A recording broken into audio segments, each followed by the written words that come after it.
kind of need that. Okay. All right.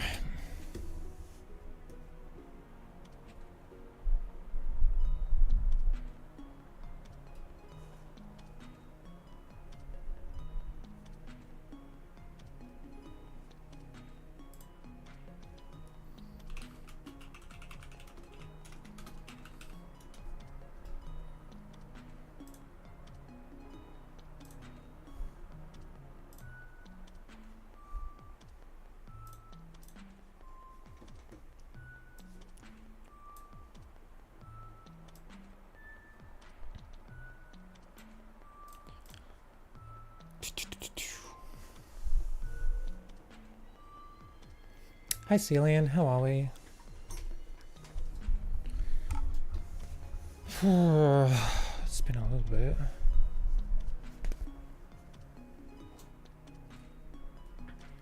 My lighting situation is... I mean, it's always bad, but right now it's especially bad because I don't... Things aren't set up like they used to be. But we're going to make do.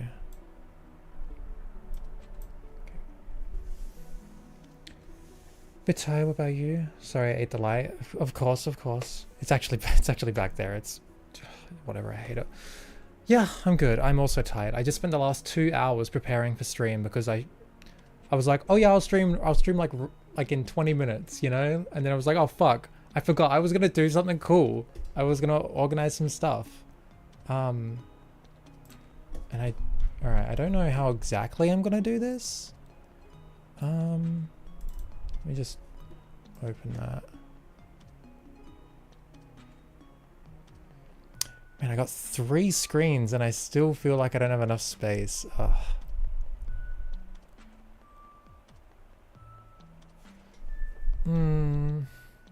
Shit, how am I gonna do this? I did not consider this. In 20 minutes, lives will tell ourselves for it. I know. I miscalculated how much time this was gonna take to set up.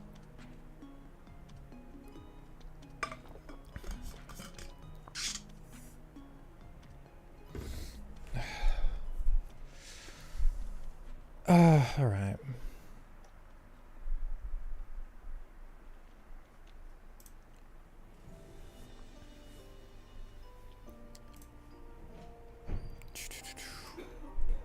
I don't actually, because I want to have the text on screen, but I do want to show the picture.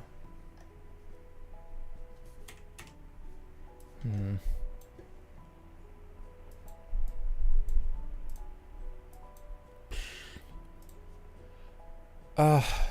don't know.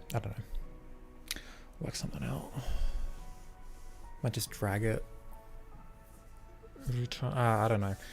I don't know. I do feel like I should wait for some more people though.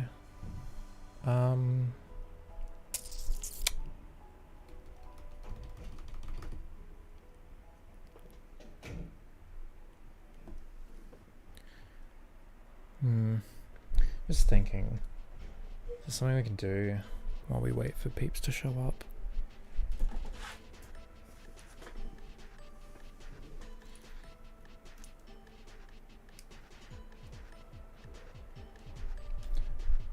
I was going to suggest stream 2 screens at once.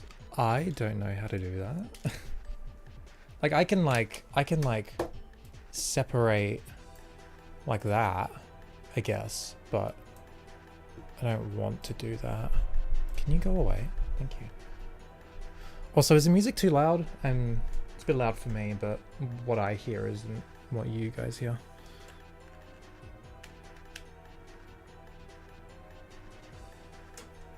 Barely hear it? Okay, I'll boost it a tiny bit. Is that better?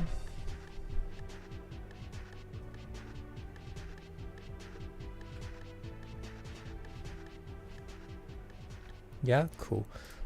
I'll go back to the start because this soundtrack is amazing. All right. I have physical things to show as well, so this will be fun. Just a handful of stuff, but All right. Um.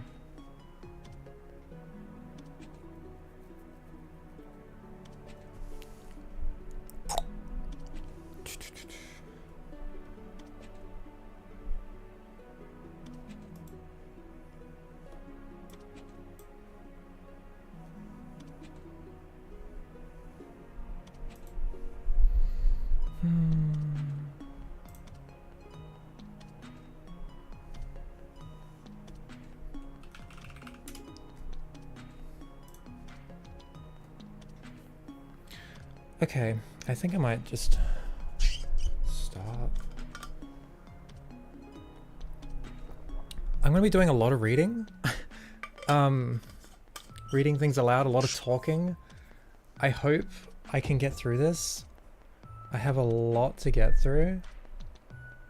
And I still want to play the new Jack level after this. So we'll see how we go. Hey Untitled, watching this on a tablet. Whatever works. Yeah, okay.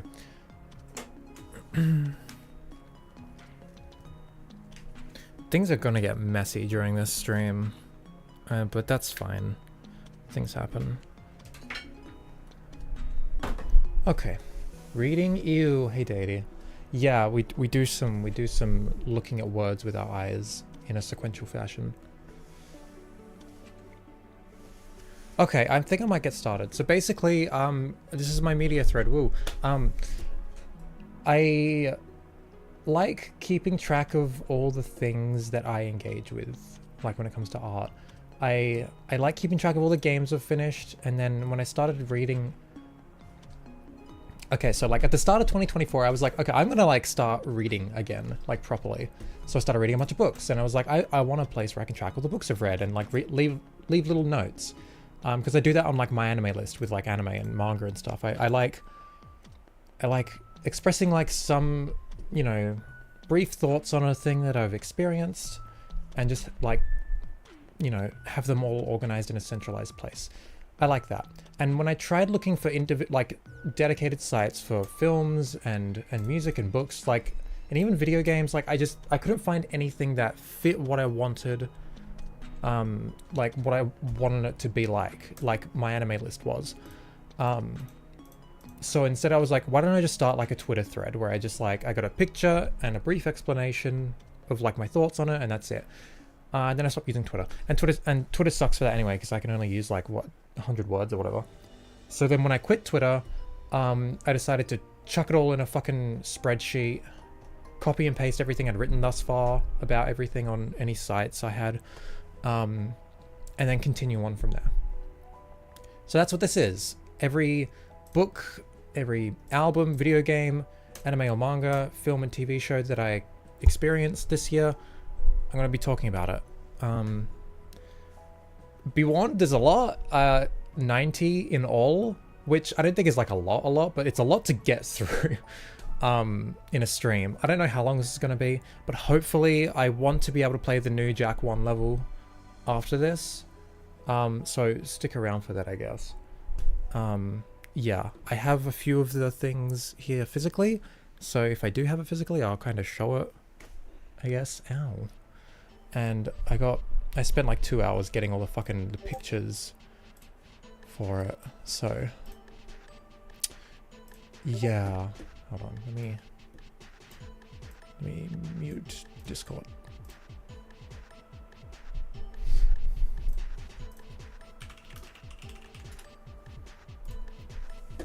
Alright, welcome everyone. This is going to be a long stream. Let me know if the music is too loud. Hey Anna, how are we? How are you? I miss you. Okay, first thing is... Do Androids Dream of Electric Sheep by Philip K. Dick. I have the book right here. Now, all my lighting is gone. That's lovely. I have the book here. Yeah, I'm kind of cheating with this one. I finished this on like the 31st of 2023 or something. But it was like, oh, I started reading properly this like 2024. So I was like, fuck, I'm just going to chuck it in and talk about it. It's one book. Hi, Jess. So yeah, okay, this book. I guess that's what I'm gonna do. Just minimize. Okay. For those that don't know, this is the book that Blade Runner was based off of, and Blade Runner is like my favorite movie. So I'm gonna read my notes here.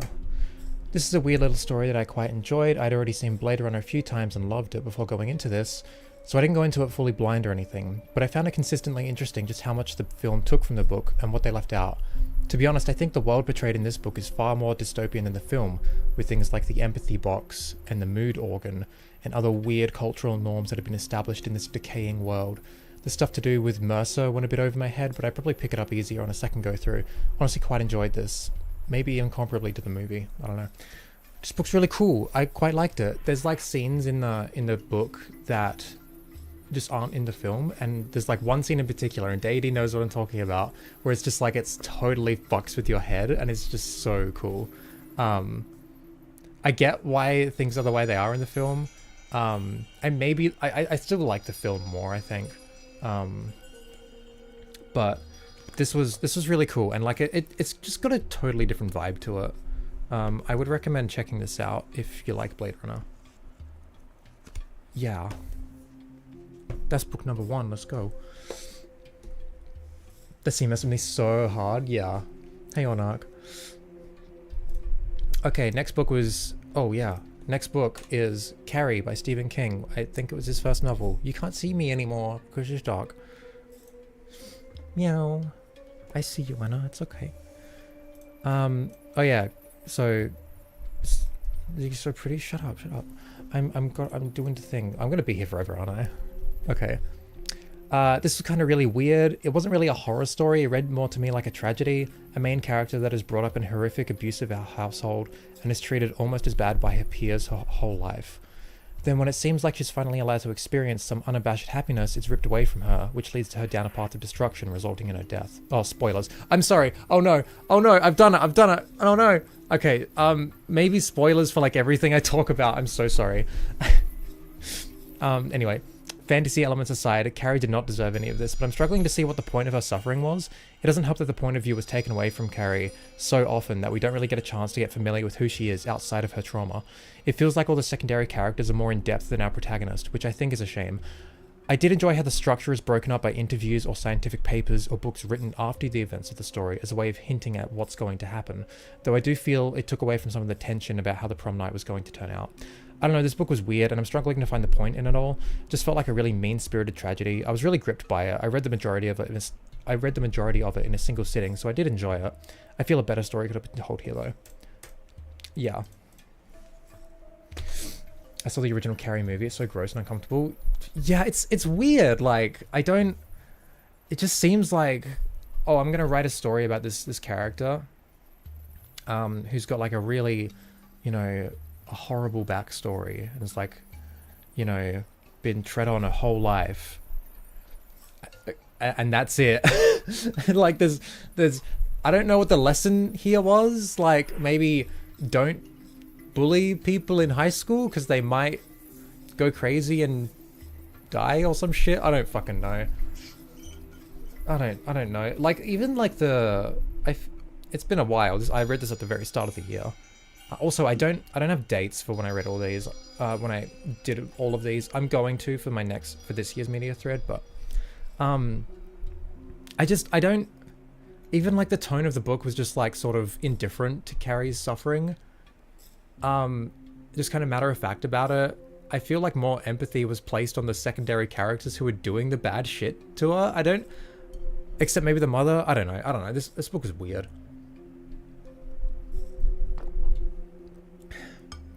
Religious suppression is bad for lesbians? Maybe. I don't fucking know. I mean, it's his first book. I'll check out some other ones of his at some point. I've got a couple that are in my bookshelf that I borrowed from my brother, so. I was also doing a thing at the start of the year, which I haven't done lately, because I don't know. I have this compilation of all of Edgar Allan Poe's short stories and poems and like all of his works collected in a fucking like 1,000-page book. And what I was doing was in between each book that I read, I would read a short story. I read a couple of them. So I don't think they're in release order either. I don't know what order they're in. Oh, sorry, Jem. It's gonna take 3 hours at least. Probably. Probably more, actually. Zeke is peak, whatever. No. Anyway, so this is one of the stories I read. Adventure of Hans Fall, Edgar Allan Poe.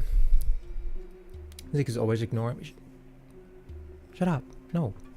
Fuck you. A recounted tale of a man's trip to the moon via balloon. I found a subtle sadness to it. All, in that his initial plan to suicide led him to embark on such an adventure that no matter the. Oh, I'm skipping the. I'm sorry, I keep forgetting. There's like a thing for it. Basically, like, yeah, there's this guy. He was like gonna kill himself, but he's like, I want to go to the moon, so he builds a balloon as his means of killing himself. I guess it's. I don't know. It's yeah. Like, it sounds stupid, like how I described it just then, but like reading it, it's like, damn. I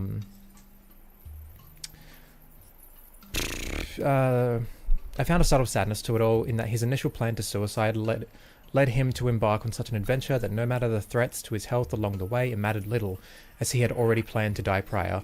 It was interesting how painstakingly the story tried to be a plausible scientific recount, as if this could have been done.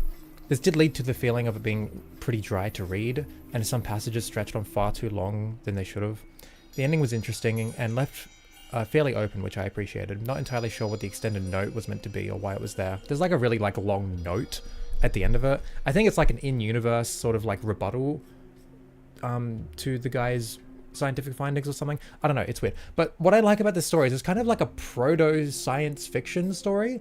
Not in the sense of like, oh, aliens and going to space and stuff, but like science fiction is in like, it is fiction that is trying to explore elements of science. Like the story like spent a lot of time like detailing like the scientific and engineering side of like how he built this balloon to go to the moon. It was crazy, and I really thought it was cool. Yeah. I like that you put Jack in the title first. Every clip, which people watch you talk for 3 hours. That was the intent. Yeah, I'm not sorry. Okay, Blind Faith by Ben Elton is a book I did not finish, but I had a lot of fucking thoughts on it because it was so fucking bad. I'm not gonna read all of this. If you want, you can read it all. It's a bad book. It's really dumb. It's basically like if 1984 was written by like a whiny conservative. I guess. I don't know. I don't know. It's fucking weird. I don't even think Ben Elton is a conservative. He's just... I don't know. I ranted about it when I was reading it on stream like months ago. You can watch that if you want. I'm a lot less pretty then, so I don't recommend it, but... Oh yeah, here's the cover. Alright, next one. Kina, Bridge of Spirits. Hey, a video game. This one I didn't write extensive thoughts on, I just took notes, which I did only for a couple things here. I guess I'll read some of them. Not super vibing with the tone of this one. Voice acting isn't great, a lot of overacting. The score needs to chill the fuck out. Every single scene has these huge orchestral sweeps when absolutely nothing of interest is happening. Not just in the cutscenes, but like even during gameplay.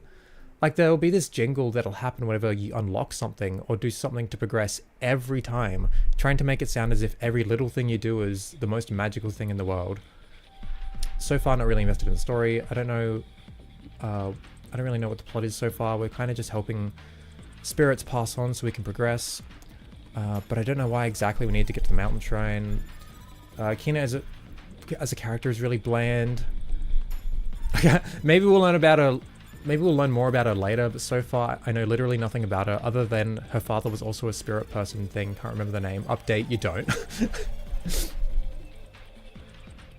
1984 is written by a conservative, describes literally all of conservative fiction. That's so true.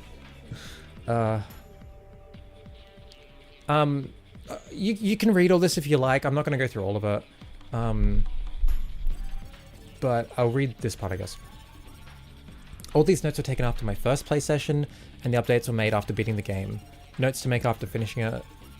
The way you accumulate rot, who are always with you, is kind of cool. Like, I think I unlocked over 60, and I think all of them were with me when I spawn, or am doing tasks with them. Feels like you're making progress with this touch. I did really like that. It's a nice little touch.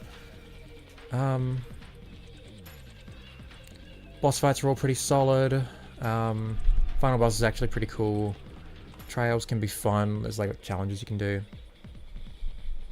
The in-game music has some nice tunes aside from the issues I said previously. Overall, the game is fine. A really polished experience, which doesn't overstay its welcome, but doesn't do anything especially bad. It's nothing special either, and I just don't vibe with the tone the story is going for. Yeah, I didn't like it much. Next, am I cutting off text? I'm only doing for the big ones, there's not many of them. Jumping Flash, 1999. This game is really cool. It was like a really early PS1 game, like a first-person 3D platformer, which is wild. And you wouldn't think it'd work, especially with like the original PS1 controller, how like it only had the D-pad to move around and stuff, but it plays really well and it's actually really fun. So this game is so sick, really fun arcadey platformer. The controls are obviously of its time being a first-person game without analog sticks, but it honestly controls a lot better than you'd think. The whole art style is really cool, really colorful and zany. The music slaps as well, especially the end of stage jingle, so catchy. Combat is surprisingly fun, especially in the boss fights. Pretty short, beat it in 2 sittings, maybe 3 hours total, really fun game, yeah. What about Mind Thrust? To get your hand on that? I forgot about that, oh my god. I'm glad someone's keeping me in check. No, I did not get my hands on Mind Thrust. Sorry to say.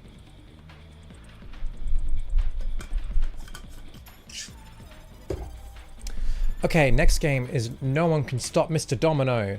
This game is so based. I love it so much. I actually didn't finish it. I couldn't beat the final level. As I say here, I couldn't beat the final level, but this game is super cool. Really difficult, but insanely fun to get good at and master levels. Honestly, really addictive, and the presentation is goofy and charming as fuck. This game is weird. Like the game, like the mechanics are like, I've never seen anything like this. It's like a cool puzzle game thing. I don't know, but like I got to the final level and couldn't beat it, and I lost all my lives and I got a game over, so I had to start again. It's one of those games. It's not super long though, but it's like I still get like, I can beat the first level pretty good, but the second level is like, I still struggle with it a lot, you know. There's still times I can't get past the second level, so it's like I gotta grind on this. I gotta grind a lot to like actually finish this. Like I gotta put in like a lot of consecutive practice, you know. Okay, next one, which I do have physically. This is How to Read Literature by Terry Eagleton. I bought this many years ago and I just never read it until now, because it's like something I'm actually interested in, like reading literature and getting the most out of it and knowing what makes art tick, stuff like that. My fucking mouse. Okay.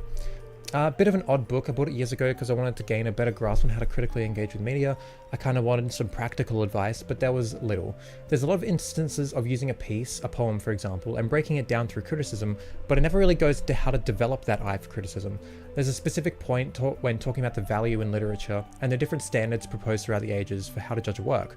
Most of the propositions were kind of bullshit, and the book points that out and why, but ultimately settled on, quote, I don't know if this is actually a quote, but it ultimately settled on, we have standards for what constitutes quality, and that's how we determine if a work is good. But it never goes into what those standards are, how to critically look for those standards, or even question if those standards are just in the first place, nor explain the origin for holding these standards. Felt kind of undercooked. There's also some issues with every chapter feeling like it could go on forever, but they just end at an arbitrary point, not really a broader narrative to the book, even ends really weird. I don't know, I feel like the only thing I've gained from this is realizing how little I know about the finer details of literature and writing as a whole, I guess. Which I guess is necessary if I want to gain a better understanding, but I feel this is the opposite of what the book wanted to achieve. It was fine though, I guess. Yeah, pretty much. Oh man, this is gonna take a while. I hope I don't lose my voice at the end of this like I did when I did like that stream where I ranked every game I own or whatever. I guess I gotta pace myself. Alright. Next is The Gold Bug by Edgar Allan Poe. Again, I was like reading one of his short stories in between each book I read. I quite like this one actually. Putting aside the obvious racism on display, oh yeah, this was written in 1843. One of the main characters has a slave, so that's kind of not good, right? But I guess though, like, it doesn't really like, it kind of just says it matter of factly, doesn't really comment on it or like, I actually I can't remember. No, never mind. No, the way that slave is like characterized is like really racist. Oh yeah, that's right. Okay, never mind. I'm gonna continue. Putting aside all that, what's here is a cool little treasure hunt story, but we don't really know that until after the treasure has been found. The first half is a mystery of how this gold bug has seemingly made the MC's friend insane and what it's leading him to. But then we find the treasure, and it flips what we thought the story was about on its head. The rest of the story is him explaining how he figured out where the treasure was, in detail. It kind of feels like a murder mystery in that you know the outcome of the scenario, but you're intrigued by the steps that led to the outcome, and reading through this was quite gripping. I like how in these couple stories I've read, Poe really likes over-explaining things, leaving no detail excluded, which I kind of like. It's not all the time though, he knows when to go in depth. I find his style and prose to be quite engaging as well, not super dense and hard to read, but also not boring at all. Enjoying his work so far. Yeah, that one was kind of cool. I kind of liked it. Microsoft Excel, I'm scared. Me too. I want to spruce it up for this year's one, but I don't really know how to use this software, but whatever. Okay, next one is One Shot. I love this game. Oh, Nico was my avatar for months because it's such a cute little game. Next one in Notepad, yeah. Poe was the first murder mystery author, I believe. Oh, really? That's interesting. That's cool. Okay, One Shot. This game's really cool. Okay, I only finished it once. I didn't finish the second playthrough, but I gotta get my thoughts down before I forget them. Super cute game. Absolutely love the art style, and the color choices are so striking. I love these sort of simple puzzle adventure games. You kind of just explore these cool bite-sized environments and solve basic puzzles to progress. The writing is super charming. Nico is so cute. The meta stuff is really cool. It could come across as a gimmick to some, but the fact that Nico can speak to you makes it somewhat unique, IMO. The ending legit had me tearing up. It was so tough. The music was also super atmospheric. Really, the whole game is. I will revisit this. I absolutely loved it. I can't wait to go back and revisit that. Next is 1984 by George Orwell, and I don't know if I want to read all of this. There's a lot. You can read it if you like. I really liked it.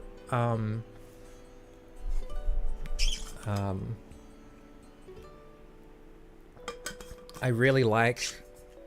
I basically talk about all the ways in which, I talk a lot about its... George Orwell. Shut up, Untitled. I'm Australian, okay? I basically just go in depth about, the way that the book is anarchist fiction, I guess. and how I think it is ultimately an optimistic sort of... and a hopeful sort of story, purely by, the existence of the, appendix, which I think is really cool. It's a reference to a meme. Oh, I see. Whatever. Anyway, yeah, I really like 1984. I'd highly recommend it. The Party in Oni-chan. Shut up. The Balloon Hoax by Edgar Allan Poe. There's a balloon. This was another one I read. Didn't really dig this one, not gonna lie. It was pretty boring. Most of it was scientific explanations of the construction of the balloon, similar to Hans Before, and the narrative wasn't super interesting either, especially since its subject matter is so similar to the previous one, and much less interesting. Also, don't understand the title. How was it a hoax? Nowhere in the story does it allude to the events being false. I don't know, at least it was short. I kind of struggled to get through this one, so maybe I just missed something, but I don't know. It wasn't very engaging. I didn't finish 1984 because the content honestly stressed me the fuck out. That's fair, I guess, yeah. I read the majority of it in a single sitting, in just one night. I was just kind of really gripped by it, and I just didn't stop reading. So, yeah. Hey, you know more about local balloons? Yeah, and those aren't a hoax. Those were real. Okay, next book is The Time Machine by H.G. Wells, and I have this one. I have it. It's good. It's a good book. A very good book.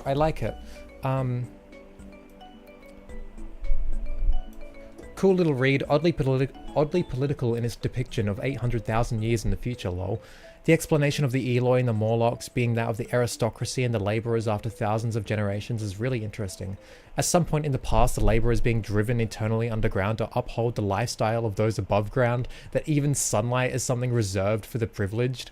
This class distinction explanation is interesting in its own right, but then it kind of flips it on its head a little by the fact that it's heavily implied that the Morlocks, in the dead of night, kidnap the Eloi and feast upon them. Perhaps out of evolutionary necessity, they must eat the rich, for lack of a better term. Despite the privilege and freedom of the Eloi, they've been transformed into cattle. My favorite... the political implications of this stupid little book set 800,000 years in the future was like so fucking... It was so fucking cool. I loved it. It was so funny. Reasonable stream time. Who's holding you hostage? I've been getting up early lately, but I've still been going to bed late. Yeah, this book's really cool, but my favorite part of the book is in, like, again, spoilers for like everything I'm talking about pretty much, like potentially. I don't remember what I've written in a lot of this stuff, but like spoilers for this, because like the ending of this book is fucking beautiful and I wouldn't want to spoil it. My favorite part of the book is the final few chapters, when he finally gets back to the time machine and goes millions of years into the future to witness the fate of the Earth. It was so interesting, so vivid, so tragic. It got me really existential. Like, what's this all for? In the end, the Earth will be overrun by giant crab creatures and swallowed by an eternal red sun, leaving no trace of their existence. The ending with him disappearing also felt sad but oddly fitting. I quite enjoyed my time with this. I wouldn't mind going back to it at some point. Yeah. This is a very good book. I liked it a lot. Probably one of my favorites that I read this year, to be honest. I love The Time Machine. It's so odd, but Wells is a master of adventure. I can't wait to read more of his stuff. Like, God. He seems like an interesting dude, and like, just... Like, that book is so cool. I love it, you know? Like... I love that, like, you know, oh, it's from 1895. That's old as fuck, but it's like... And like, it's like, I'm glad that old fiction is still accessible and like highly entertaining for someone who has like never grown up with anything like that. Like, you couldn't say the same for most people in older video games, but like, yeah, I don't know. Anyway, next is Moonlight. This was a film I watched this year, or last year, sorry. For school, I took Intro to Film Studies and Intro to English Literature, hence some of the films and books that are on this list. Moonlight was the first of them. An interesting story, told in a cool way, but don't really have any strong feelings either way. It was good. This is at the point where I started doing this on Twitter, hence the really short explanations for this. No terrorist manifestos in your list. It's like, oh, I'll get to them later. I don't have them. They're over there, okay? They're over there. Moonlight, gay? Yeah, literally. I did quite like it. It was a really visceral film at times, actually. And we explored like how, like, you know, the filmmaking techniques, like how they use different film grades for like each section of the film to give like a specific feel, and I thought that was really cool. Like, we talked a lot about stuff like that. The film itself is like, it's good, yeah. I don't have like a lot to say on it though. Zeke, have you read the Anarchist Cookbook? I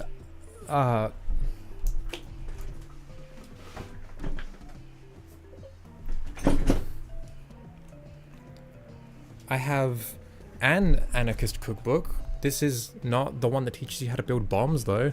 This is from Food Not Bombs. I've read like pieces of it. It's really cool though. It's got a lot of like, hey, this is what anarchism is. This is how it has been viewed historically and contemporarily, and here's how you do it. Here's how you use it, and like, here's a bunch of vegan recipes that you can cook for like a lot of people because it's a cookbook, you know. There's actual like yeah, it's good. Yeah. Swimming scene gives me chills, yeah. They're over there, points to Jack merch collection. Yeah. Anarchist Cookbook is not that good for improvised munitions. Check the US improvised munitions manual for the army. Yeah. No, the like original Anarchist Cookbook, it's like it's whatever. It's got nothing to do with anarchism. Anyway. Yeah, that's Moonlight. Next is Futari Escape. I have it too. I have the manga. It's really cute. I have all 4 volumes, but I thought I'd just get the first volume out. It's basically like it's a little girls' love story about like the main character. She's like a manga artist who's like totally overworked and always stressing about work. And her girlfriend is like unemployed and just like chills and hangs out all day. Misread is Futanari. Oh my fucking no. And she's like, hey, let's go like goof off. And she's like, okay. And then they goof off, and it's really cute and wholesome and just like really chill. And I like it a lot. It's super cute. Yeah, I love it. Love it. What did I write? Super cute and chill time. Senpai is so adorable. I love her so much. Do kind of wish I spaced out reading it. I read it all in one sitting. Might return to it in the future when I try to escape my own work. Yeah.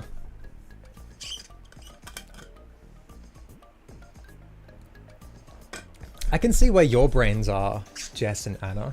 But no, it's Futari Escape. Okay, next is Supporting Cast by Propagandi. Holy fucking shit.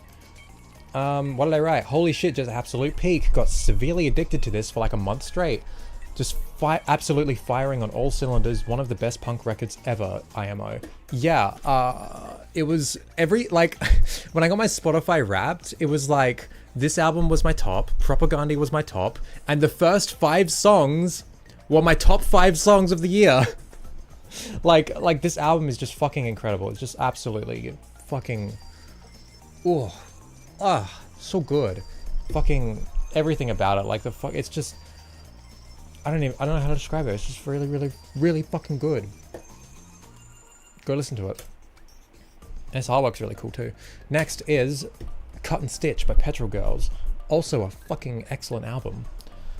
Finally got around to this after loving their first and third albums. This is their second. Definitely an interesting one, much more emotionally nuanced. Even just has tracks that are poetry. Sky had me crying at least once on the bus. Oh my god, excellent record.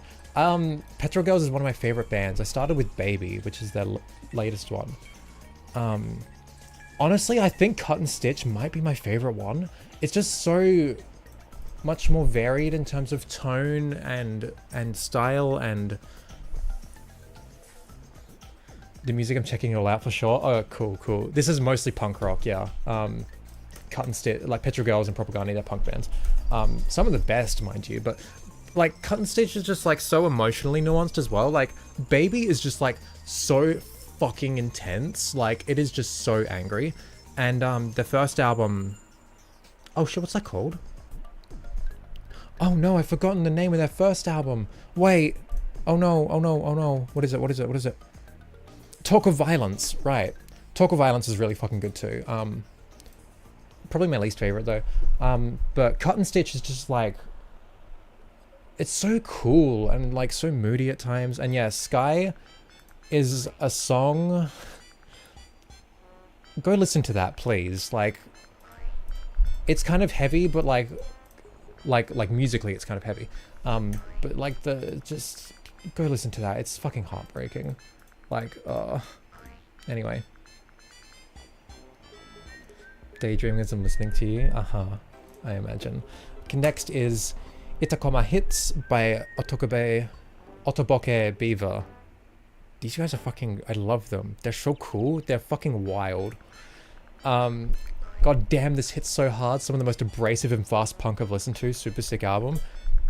Go listen to these guys. They're fucking... Can you add Hoover's Uber? I haven't listened to the album enough. I'll probably add it for this year's media thread. There was a couple games we played, sweetie. A couple games that we played together like a week ago that I didn't write down and I forgot. It was the little visual novel we played and the lo-fi game. I didn't write, but we listened to it last year. I know, look, with music, I don't list it on my thread until I've listened to it a lot. and I am familiar with it. I've only listened to the songs in there once, so I can listen to it more. Anyway, yeah, I forgot to list those. So, anyway, how long have we gone? 40 minutes. Okay, we're making progress. Okay, maybe this won't take like 6 hours like I thought. I appreciate everyone sticking around too. Cozy and chill lo-fi music to craft bombs too, absolutely. Okay, next is A Modest Proposal by Jonathan Swift. Sorry, I'm stupid. This I read for my English literature class, and I wrote an assignment on it, and it was really cool. It's basically it's a modest proposal for how we should deal with rising poverty in the Kingdom of Ireland, and the solution is to eat babies. Eat the babies of the poor, the people who are so poor they can't feed their children. We will just take them and eat them, and it's very, very fucking funny. Read for English class, but putting it here because I loved it. Just so insanely funny, and it's dry satire and still relevant now. Like honestly, like it's like 300 years old. Like this, it's not even like a problem. Like when it comes to trying to read this, like go read it. It's like a few pages long. It's so funny. 1729, what do you expect? Oh no, this is satire. He's not actually proposing this. This is satire. And we explored like the ways it handled its satire in class, and like it's so interesting. I love it. Best Jack character excluding Jack and Daxter. Kira? I guess she's cool. Yeah. It's funny as fuck. Go read it. Next is I can't speak. The Third Man. I again watched this for my film class. Not gonna lie, I fucking loved this film. Every shot is just so beautiful. Every location just dripping in atmosphere. Such an immersive film. The story is really cool, and the music, oh my fucking god, one of the best film soundtracks ever. Holy shit. Like, yeah, I genuinely like really loved this movie. Who is the second man? I guess the protagonist? I don't know. I can't remember. It's been a while. Hey, AppRap. It was funny too, because I remember when discussing this in class, my teacher was like, oh, you know, I haven't been teaching this course for a while. I haven't had anyone go like, oh yeah, Third Man, love that one. But I loved it. Oh, it's just it's such a fucking cool movie. It's the one movie that I watched. Oh, I didn't actually finish watching all the films. I didn't watch the final few. I probably should at some point. But it's the one that I watched that like really stuck with me out of everything I watched for that class. I really enjoyed it. Yeah, next is Dusklands by J.M. Katsur. Read this for English, and I do have a copy. This is a weird book. Basically, it's split into two halves. Two separate stories. The first story is about a guy working as a something. What is he? The first one is called the Vietnam Project. It's about a researcher investigating US propaganda and psychological warfare in Vietnam. And his journey into fucking whatever goes places. He's whack. And then the second story is called The Narrative of Jacobus Katsur. It's the story of an 18th century Boer frontiersman and his quest for revenge on a local tribe. This is set in Africa. And this second half is fucking just brutal. Kind of hard to read at times. The fact that you explain it without reading your own Excel notes denotes you like it. I'm reading the blurb. And it's because I need to explain what it's about in order to read my notes, because I didn't provide a summary there. But I did end up liking it, I guess. When I first read it, I didn't. So let me read. I read this for school, found it incredibly hard to keep focused on. The writing tends to be a bit long-winded. I don't really agree with that anymore. And things often happen without connective tissue between events. That might be true, I can't remember. Also just found it quite boring, to be honest. There was definitely some interesting discussion about it during class in the lecture, and I do think there was some valuable and well-written stuff in the latter half, namely the section where the MC is sick and delirious and goes into the morals and worldview of this monster, like talking about himself. Might give this another read years from now, see if I appreciate it more. But then, upon reading a decent amount of it to write an essay on it, like this a few months later, I came to appreciate the writing style and prose a lot more and formed a newfound appreciation for the themes it was tackling and the method in which it did so. It's a very interesting book. It's one of those books where it's like, you don't read it for like, oh, I'm going to read this for pleasure because I want to know the events of the story. Like, you read this to like, this is a very like political book. Like, especially given the time it was written, like 1974, and half of it is about like, you know, Vietnam, and that was like a thing, you know. It's interesting, very interesting. I see that you're playing Half-Life, Anna. Nice. Anyway, it's an interesting book. There's that. Have I read any fantasy literature? Not since I was a kid. None of the stuff on here is really fantasy, I don't think, except for like the sci-fi stuff. Next is Battleship Potemkin. Fucking 1925 Soviet film. It's interesting, it's cool. An interesting and ambitious film, dragged on a bit at the end, but that middle portion is super cool and engaging. Again, like such a short summary. It's really like a brutal film. Like even like, you know, with the film theory stuff we talked about, like Eisenstein, like the director, like he's like, you know, what did he say? Like, I want to use like a sinner fist, like I want to punch through to the audience through film, like really fucking impact them, you know. Yeah, this film is really interesting. That middle section, just like, wow, you know. The rest of it's kind of, you know, it's a thing. Next is one I have. This is, I mean, like Lord of the Rings, I haven't. Sweet Poolside by Shuzo Oshimi. I have it right here. I think it's one of his earlier works. It's a weird story. I think all of his stories are kind of really weird. All of their stories, sorry. Who fucking knows? Cute little story, kind of weird, but I get the vibe it was going for. Ending felt a little rushed, unfortunately. I really want to read more of this author's work because it's like, there's a lot of gender stuff in these books, and it's like I look in the afterword here. It's like, hi, Oshimi here. Thanks for reading. Oh, I'm a beautiful schoolgirl at the moment. But it's just a projection of my desire to be a girl, so don't pay any mind to it. Like draws themselves as like a schoolgirl or whatever. And it's like, you read like interviews with this person and it's like, can we please get you some estrogen? Like, I swear to God. And it kind of comes out in their work, so I hear. Yeah. It's interesting. I did like this. It's very weird though. Yeah. Next is Slap by Chumbawamba. Probably my least favorite I've listened to thus far of Chumbawamba's albums. It's like the 4th album, but still really enjoyable. The songs are really repetitive in a cool, jammy sort of way. Pretty much every musical passage is insanely catchy, so they get away with it. Chumbawamba is a really interesting band. They started as like a hardcore punk band in the 80s, and then like slowly like they did like every fucking genre of music.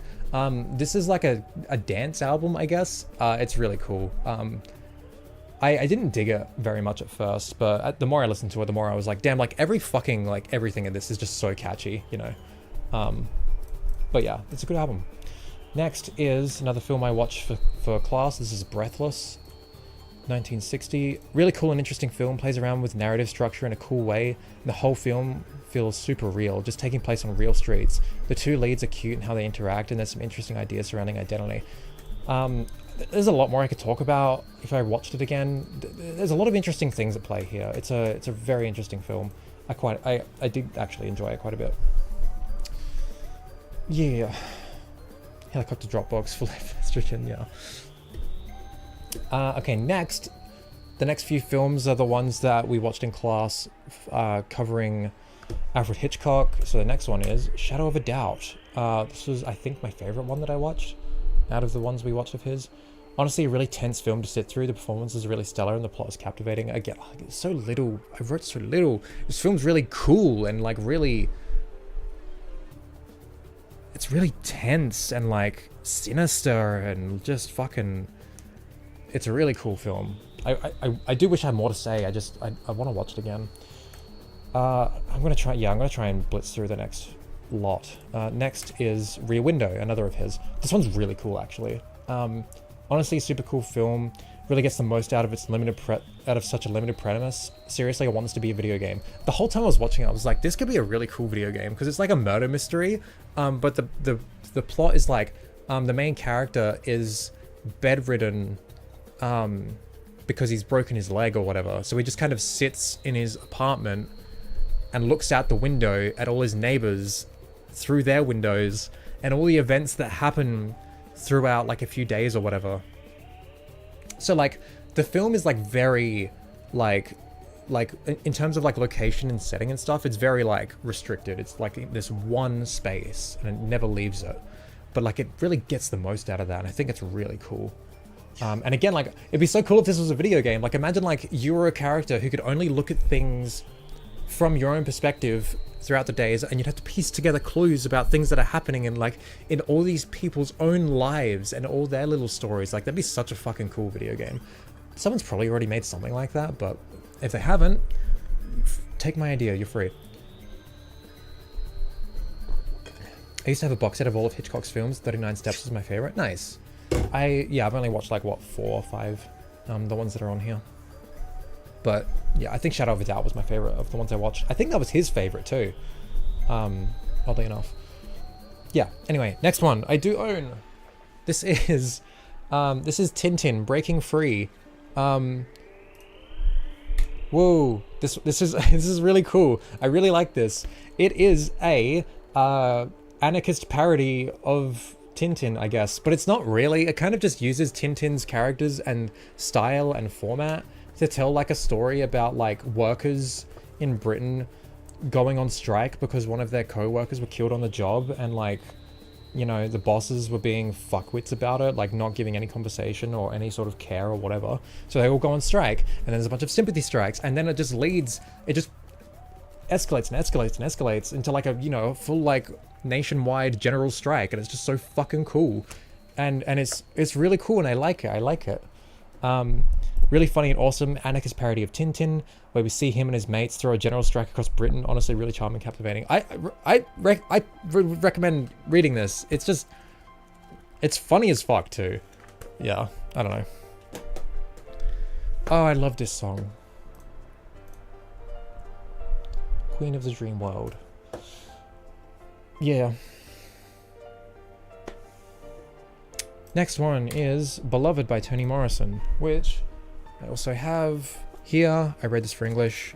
This was probably the most difficult book to read that I read all year.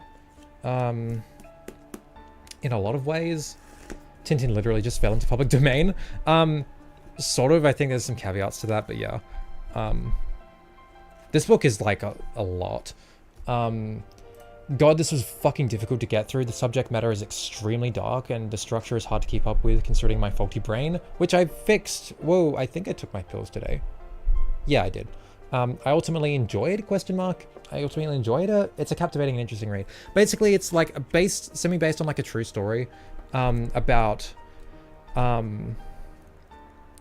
was it? It's the story of an escaped slave who, in like, you know, 18th, 19th century America, who upon getting recaptured years later, oh no, not years, at some point down the line, upon getting recaptured, ends up killing her own child in order for them not to go into slavery. Which, like, that was a thing that happened. And then this book, it kind of takes that and turns it into like a story about like the cycles of trauma, and it's fucking hard to read. Like, again, like, it's very, very dark, but also just like the way it does that, it like constantly is like circling back in terms of like the timeline of the events of the characters and stuff, and it's kind of hard to keep up with sometimes, especially when I do have a stupid brain who can't always pay attention. But I did ultimately get through it, and it was interesting, but I feel like I didn't get everything out of it. I think there's a lot here. It just went over my head and I didn't fully grasp. But like rereading this, like that is a task and a half. So maybe one day in the far future, but it was interesting. Okay, next is Vertigo, another Hitchcock film. I think this one might have been my least favorite I watched, maybe. First half was captivating, second half was super uncomfortable, ending was hilarious. Honestly, a really weird movie. I think the second half would feel more earned if the romance in the first half wasn't so forced and weird. Yeah, that's the thing that kind of got me about it. I still think it was a good movie. It's just like, I think there was some cool trippy sequences and, yeah, it was weird. I don't know. I guess I just don't understand how this film was consistently rated like the greatest film of all time by film critics. I don't know. I don't know. But I do feel like when it comes to like films and stuff, especially when I was going through film class, I was mainly looking at them and judging them based on narrative. I was a little bit on like the filmmaking and cinematography and all that. I was trying at least. But that's not really what I was, you know, I don't know. I'm still not very much a film head. Vertigo is one of the best shot films of all time. Yeah, case in point, like I guess I didn't appreciate it on that level as much as other people because I just don't have the knowledge there, you know, at least not much. But yeah, look forward to when they make Tintin when they make a slasher film about Tintin. Yeah.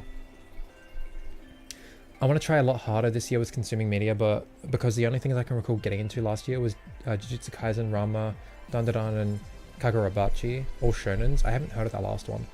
I want to read Ranma, yeah. But yeah, no, I get that too. I'm going to be talking a little bit about that at the end, setting some goals, I guess. Light ones. I don't want to pull a Martian. But yeah. Okay, next is Milk Inside a Bag of Milk Inside a Bag of Milk. This game is really cool. Really trippy and cool experience. The sound design is really dope and makes me feel so uneasy. Honestly, just give this a look. It's like 10 minutes long. Like seriously, give it a look. It's 10 minutes. It's free. You're not losing much. It's not much of a dedication. Go play it. It's on itch. Just fucking like unnerving and kind of it brings up feelings out of me that are just like, I don't know if I like that. You know, I don't know. It's a cool game. Kagurabachi was that one manga that was super hyped up as a joke when there was only one chapter. Oh, but it's actually pretty alright. I guess I missed that. I'm so out of touch when it comes to anime and manga. Anyway, next game is Secret Little Haven. For all my queers out there, check this out. It's really cool. This is so cute. Had a blast playing through this. Just really cool and heartwarming experience with some genuinely suspenseful moments. Hey Blue, how are we? It's a really cool game where like the whole game is like played through you interacting with like a fictionalized version of like Windows 95, you know, like you like go into chat rooms and talk with like your online friends. There's like a forum that you can browse and like look at like people's fan art and like threads about stuff about this fictional like show, and it's really, really cool. There's like little mini games in there as well, like you can engage with on the computer.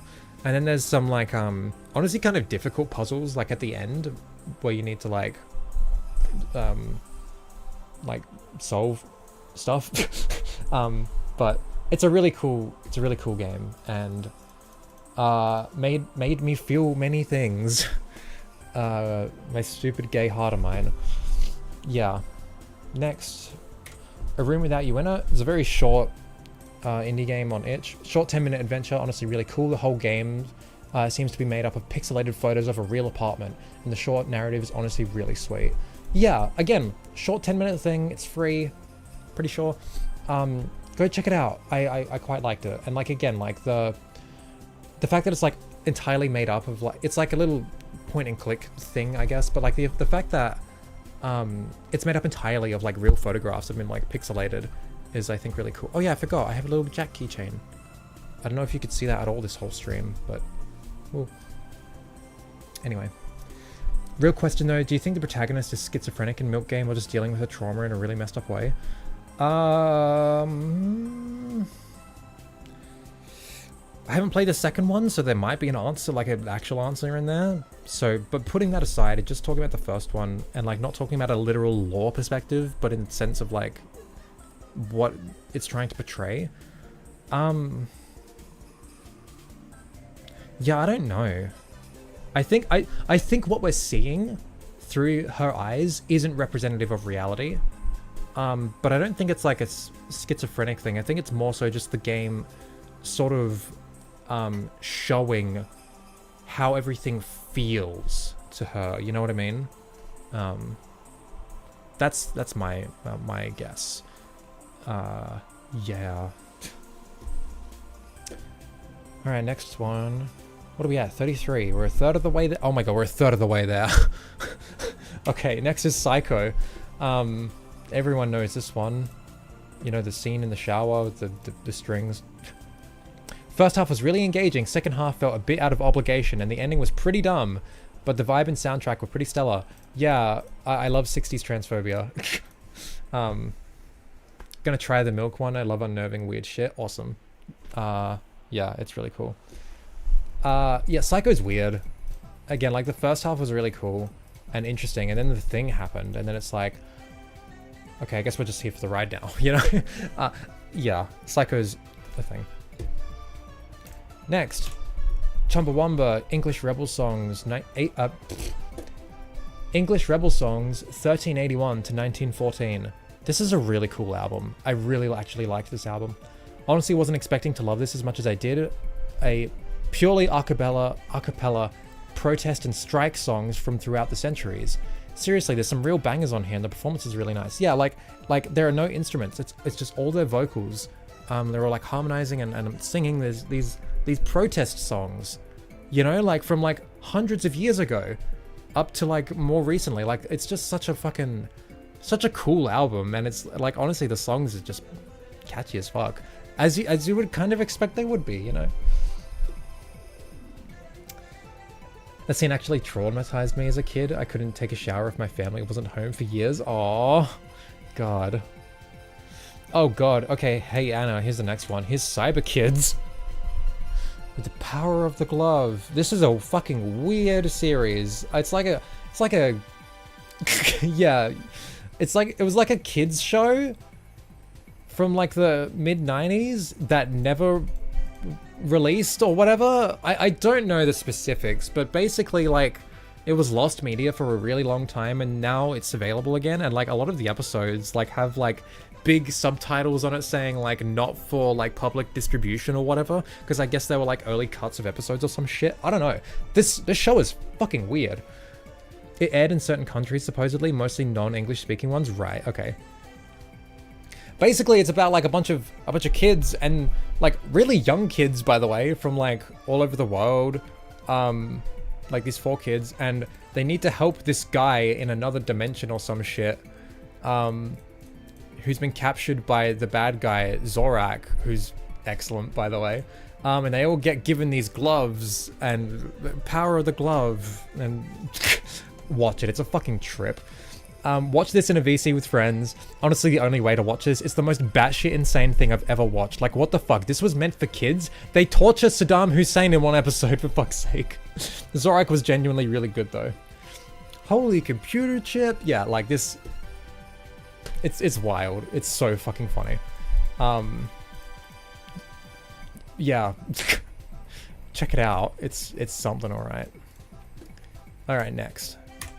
This is Dyke Drama. Also, I'm a trans lesbian. I can say this slow as YouTube. Don't fucking... This is Dyke Drama. Tender Resignation. So, Sadie Switchblade, she was the singer of one of my favorite bands called Gloss, which was an all trans hardcore punk band. This is her solo stuff. I fucking love Gloss, so finally listening to Sadie's solo stuff has been awesome. Fucking love this record. Everything about it is so raw, with some genuinely pretty musical passages and catchy melodies. Yeah, I guess I'm just gonna go through all of her stuff because the next one is Up Against the Bricks, which was like a full-length album which released the next year. Holy fuck, I've been obsessed with this album. It's so excellent. Everything I loved about the first release has been amplified. The raw production, the tender songwriting mixed with catchy punk riffs. A Zeke core album for sure, a new fave. It's one of my favorite albums. Just fucking beautiful, and I really, really, really, really fucking loved it. And then her third and final one was Hard New Pills, which is like an EP, I guess. Another excellent release, also her final one. A much angrier vibe starting this one, but ending on one of the most gut-wrenching songs I've listened to. Sadie hasn't released any music since this, which was 2018. So wherever she is, I hope she's doing okay. Yeah. Go listen to this stuff. It's fucking awesome. Just fucking sad queer vibes, you know? But like, also angry punk. But like it's not super aggressive, nowhere near as aggressive as Gloss. It's just so, I love it so much. Yeah. In a similar vein, next is Girl Angst by She, Her, Hers. Excellent folk punk album. This was her second one. God, just such an excellent album. So many songs just hit so incredibly close and hard. I love the raw production and simple instrumentation with harsh yet catchy vocals. Another new favorite. I really recommend this too. Yeah, Never Pass is a banger. Yeah, I love this album. Okay, next. It's Heart and Slash.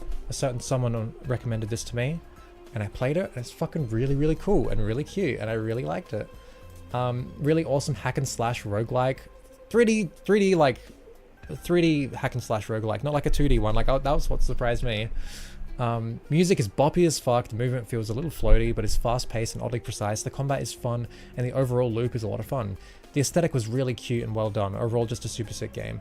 Yeah, like 10 hours long-ish to get the ending. A lot of fun. I recommend it. Play a track? Oh god,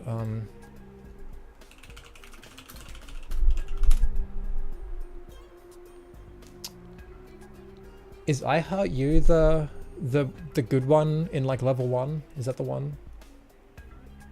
Hey Martian. Not too late, no. It is? Okay. Let me pause this. Let me play this. I'll play like a few seconds of this. It's a bop.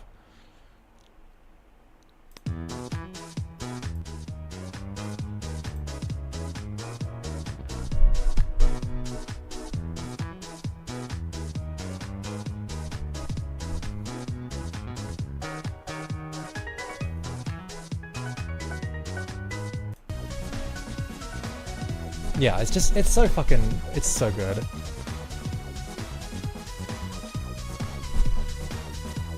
Anyway, yeah. Good game, good player. Next is Still Life Talking by Pat Metheny Group. Cool album. Super chill album. Really love how beautiful and rich the sound is on this. It's like a fucking just you just put it on and just like zen out, you know? It's such a fucking so chill.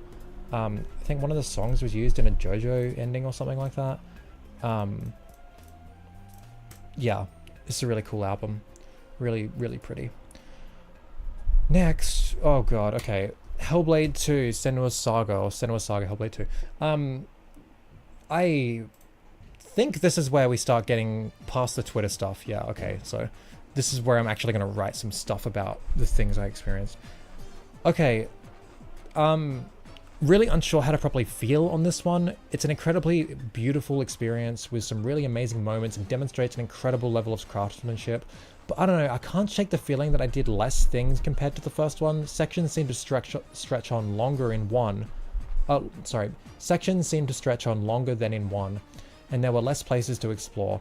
The style of storytelling was kind of fundamentally different, with the introduction of actual characters to converse with, rather than being purely within Senua's head.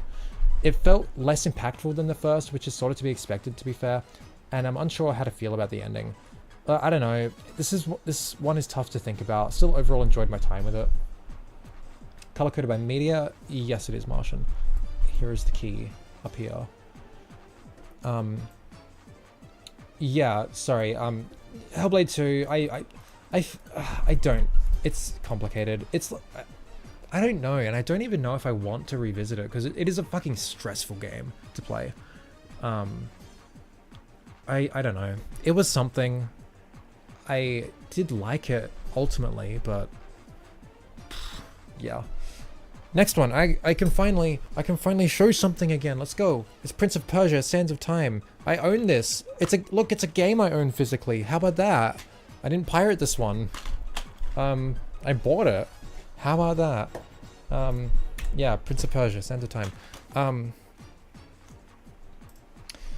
Super fun platforming mechanics, with the reversing time mechanic feeling like a meaningful addition, as it allowed the level design to be really difficult, but not punishing, since you could retry almost instantly. I remember when, like, you know, hearing about this game, I'd be like, oh, you can just reverse time to undo all your mistakes. That feels like kind of trivializing it. But like, no, it's like, it's actually a really cool addition, because it's like, it allows the game to just be really hard, you know? If the time mechanic wasn't a thing, I feel like that would have made the game a lot easier, because it's like actually kind of difficult. Like a platformer that's like really difficult. But like, because it has the time reversing mechanic, it's more about trial and error, and like understanding the challenges in front of you, and then, you know, pulling them off successfully. This resulted in it being one of the toughest 3D platformers I've played through its level design alone, which I really appreciate. And also, like, you know, like it allows it to not be like really, really frustrating to play, because like you fuck up a jump and it's like, oh, I can just reverse time. Of course, this isn't like this is a resource. You have to like manage it. You can't just infinitely reverse time and undo mistakes. But Braid took inspiration on that. Good games both. I need to play that. Yeah. The combat though, God, this was a slog. You could tell that the combat encounters were almost purely for padding's sake, because you'll walk into a room and spend 5 minutes fighting copy-pasted enemies that just keep spawning. The combat itself is just meh. It's incredibly easy to get looped by the enemies, dying in like 5 seconds, being unable to do anything, and conversely, there's a few moves that you can just spam and win easily. Just kind of a bore, which sucks. The writing is also laughably bad, but whatever. Cool ass game. Yeah, I feel like if this was an indie game, it wouldn't have had combat. It would have just let the platforming mechanics that are truly excellent shine on its own. The combat is just so fucking... Ugh. Like, there's some stuff to it, but it's just fucking... Like, literally, like, you walk into, like, a big room, and then it'll be like, okay, now you can't do anything or go anywhere, because you have to fight all the enemies that spawn, and it's like... They're just the same enemies over and over again that just keep popping into existence, and you kill them, and they pop into existence, and over and over and over again for ages, to the point where it's just like, oh, is this like a scripted encounter where it's got like infinitely respawning enemies? But no, there's just that many enemies, and it's like, this didn't need to be in the game. Like, ugh. Anyway, it's a cool game and I liked it. Next, again, I could say the slow YouTube. This is Tranny by Laura Jane Grace, who is the singer of Against Me, a punk band, I guess, who is transgender, and she's really cool.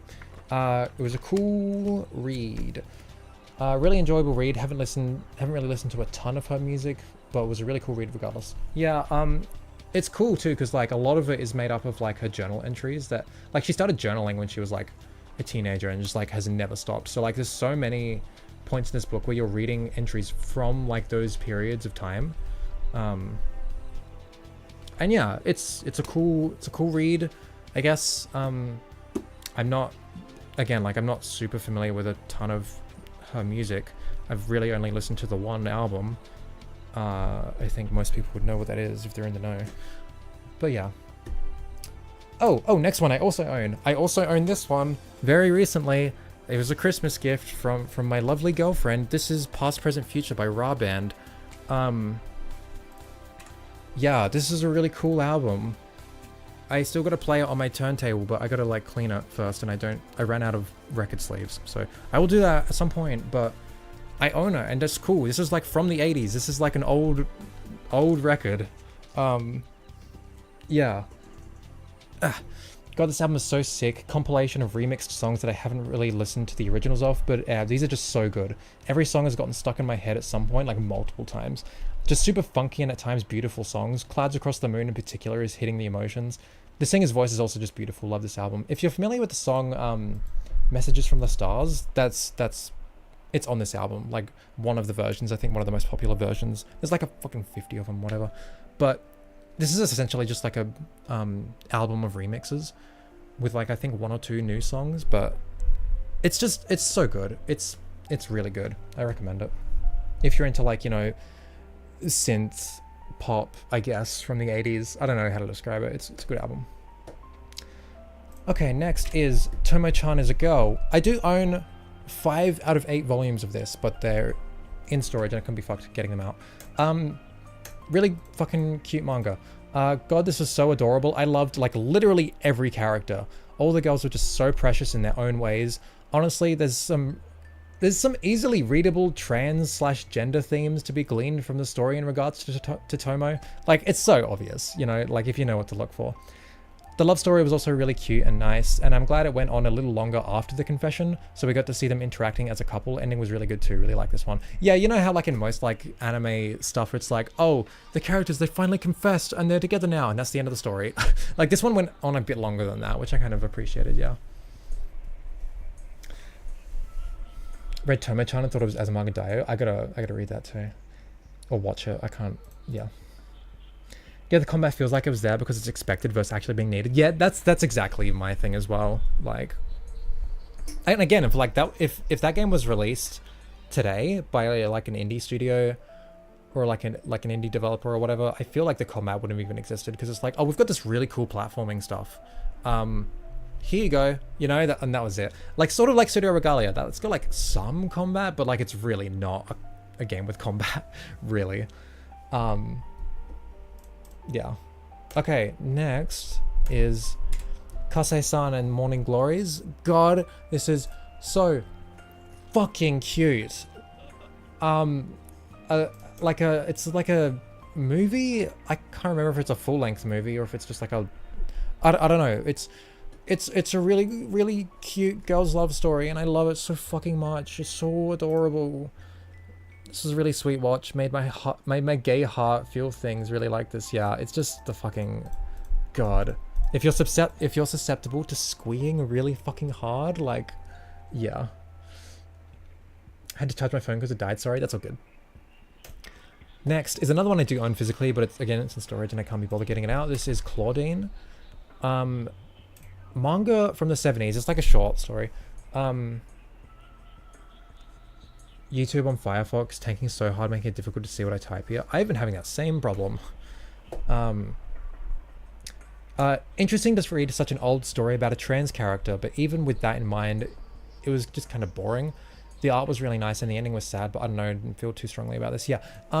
Yeah, this was about a trans mask character in a manga from 1978, which is kind of interesting in its own right, but...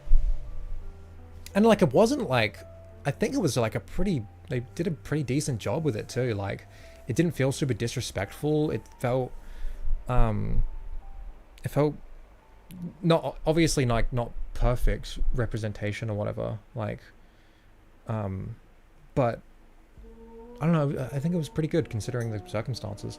But yeah, the story was just kind of whatever, I guess. Oh, I love this song. Oh.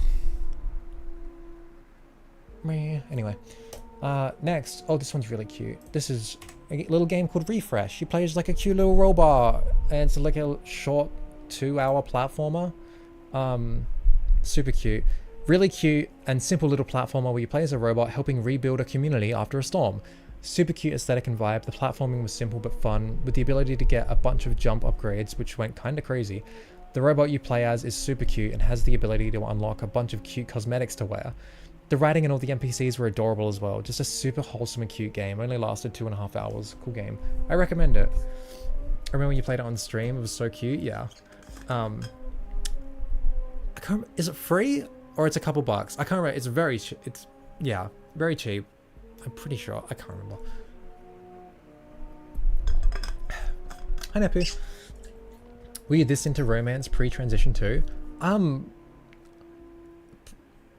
When it comes to manga and stuff, primarily the stuff I read was like slice of life and like rom-com trash. So I guess, but Kase-san and Morning Glories is like, I think I was just I'm more susceptible to it now because I can actually like express emotions, which is fucking nice. Yeah, go watch it. It's so cute. It's so cute. Okay, next one. I own a few copies of it because I have it on CD and I have it on vinyl and it's signed and I can show you. Hold on. This is Grinspoon's whatever. Bloop. I really love the cover art too. It's really cool. Hold on. Whoops. This. Oh, fucking! I hate dealing with vinyls on stream. The signed portion is just like a cardboard card, I guess, which is kind of lame. This is. Wait, should I should Hello. That's the cover. This I'll skip this one because vocals are distracting. That's fine. Okay. This is a gatefold too, which is cool. Oh, look at that artwork. It's so cool. Right? And then the vinyl comes in like this red case, which is neat. And then the vinyl is like a pure red, which is really cool. But yeah, Grinspoon's one of my favorite bands. Like they're an Australian like hard rock grunge band, I guess, from the 90s. And this is their newest album that came out this year. And before this, their last album was in 2013. So 11 years. And that last album is one of my all-time favorites, and it's my favorite of theirs. So that's the one. So like going into this, I was very like skeptical. I was very worried that like what I was most worried about was that it would be an album that would primarily try and recreate or recapture their past glory, like of the first few albums, like that were super popular, instead of trying to do something new. That's what I was most worried about. Or it just being like a kind of by the numbers, whatever sort of album. But it's pretty good actually, and I'll read in a sec. Going to bed before YouTube tanks so hard that the stream becomes unwatchable. Good night, everyone. Okay, good night, AppRap. It was good to see you. But yeah, no, the album's really good. Was cautiously optimistic going into this and was pleasantly surprised at how great this album is. 12 years is a long time to wait between albums, so I was worried that they'd either deliver something mediocre or just do a callback album in a similar style to their most popular releases. Thankfully, this is something fresh from them, and the songwriting is diverse and interesting, yet still feels like Grinspoon. Automatically clears Alibis and 6 to Midnight, which are two of their weaker albums, later albums. Got to sit with it to see where I'll feel about it in relation to the rest of their albums. Will say though, the production on this is kind of all over the place. Some tracks sound kind of blare, and the drums on some tracks sound kind of arse, but I love this so far. Yeah, production is weird, and me and a friend were like talking a lot about it, be like, what happened here? Like, she's a lot more like got a brain for production and stuff than I do, so she kind of doesn't like the album much because of it. But I putting all that aside, I can like look past that. I use shitty $10 Sony earbuds anyway. I really fucking love the album. Honestly, like the harder hitting rock tracks are really good. But the more laid back, softer ones I feel are the best songs on the album easily. Which is really cool. Just like really pretty instrumentation, and yeah, it's really cool. I really like the album, and I'm glad I did. And then I got to see them again. I've seen them like 4 or 5 times now, and they fucking rule. Also, I don't know if you've noticed, but I have slightly changed my background a bit. I replaced the cupboard that my vinyl and turntable were on with that now, and lowered my trans flag, and then like put like a bunch of posters and stuff, including a green screen thing up there, which is really cool, and I really like that. I still hate this camera though. Whoa. Alright, we're getting there. Still got a while to go. Okay. Next is How It Feels to Float by Helena Fox. This was something that my younger brother lent me, a book. This was just kind of fine. The writing and prose was incredibly straightforward and unchallenging. This really feels like a 16-year-old wrote this, which I guess is a testament to the writer for properly portraying her main character through the text, but it just amounted to what felt like reading the writings of a teenager, which just wasn't very interesting. The story itself was also kind of boring. The ending part where she's in the hospital and the format of the book starts shifting a bit is cool, I guess, but I don't know. I don't feel like the book earned that IMO. The characters also just kind of felt bland. Glad I read it though. Put into perspective how good the prose is in the books I've been reading so far, and that I should probably stay away from YA books. Like, yeah, this is like young adult fiction, and it's just like it was not very challenging or interesting. Like I found that like with a lot of the early books that I read and talked about so far, a lot of them it's like I did not like fall in love with them or whatever, but I felt fulfilled reading them because they were like challenging and interesting in their own right, even if maybe I didn't like connect with them or think they were like my sort of vibe or whatever. I still valued reading them, but this was just like I didn't. Aside from like putting things into perspective, this was just kind of like whatever. Going through the video and I heard the pull a Martian joke. I earned that though. Yeah. It's funny you found that though. Anyway, okay, I think from this point forwards, this is when I started like really spending a lot less time doing bullshit nothing with my time, like going on Twitter or YouTube, and it was like, okay, I'm actually gonna like try and consume more art, like deliberately, and I think it was like the last 4 months of the year or whatever, so like the rest is like, I was just a lot, you know. I did also just remember, I didn't list games that I started but didn't finish. One example is I always say this, one example is Mad Max. I spent like 8 hours in that and didn't finish it. I thought it was okay. I wasn't super gripped by it. Had some cool stuff, had some cool ideas, but it just wasn't my vibe, I guess. And I will talk about Mad Max more later. But yeah. Next is The Song of Sire. This is incredibly fucked up. It's a visual novel. First visual novel I've played, like a proper one that I've played. Started out really intriguing, but slowly went into incredibly fucked up and gross territory. Yay! Seriously though, it was a good read with some genuinely unsettling visuals and excellent music. The ending was also incredibly fucked. Genuinely made me squirm just from the text alone. Good time. Yeah, wow. This was a weird fucking, yeah.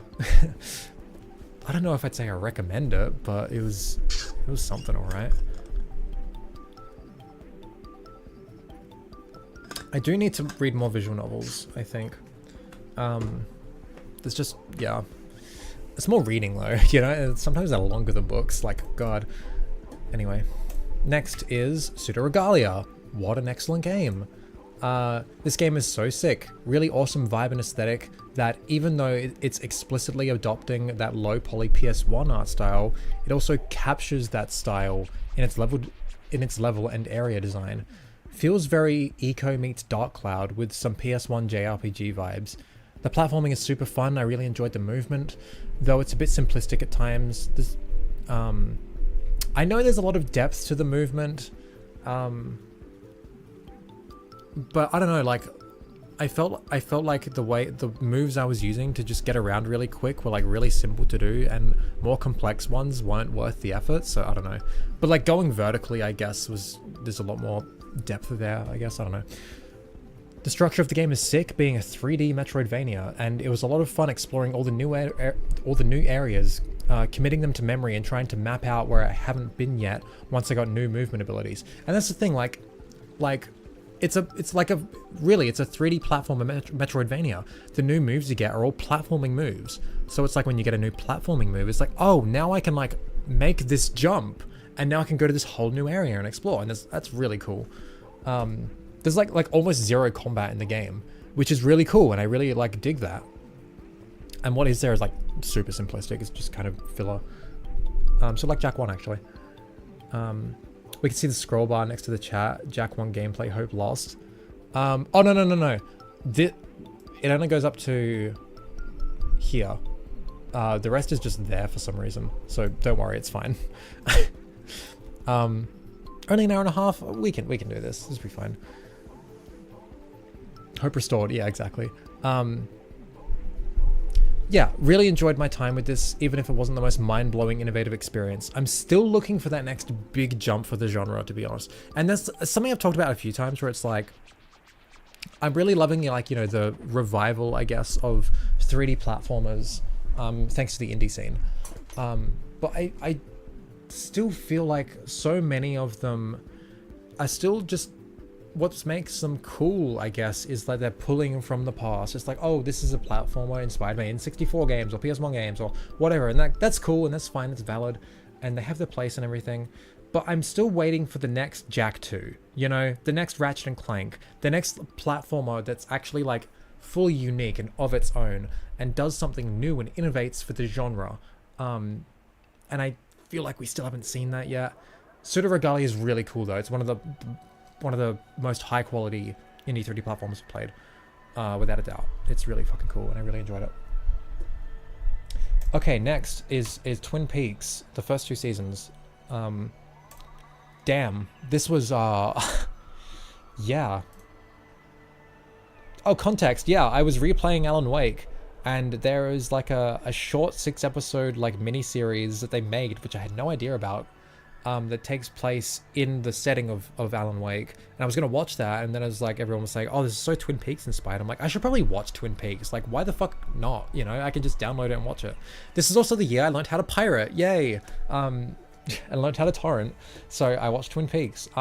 This was incredible. Extremely captivating plot filled with memorable and likable characters. All their subplots of which tended to be expertly tied into the main mystery in some form or another.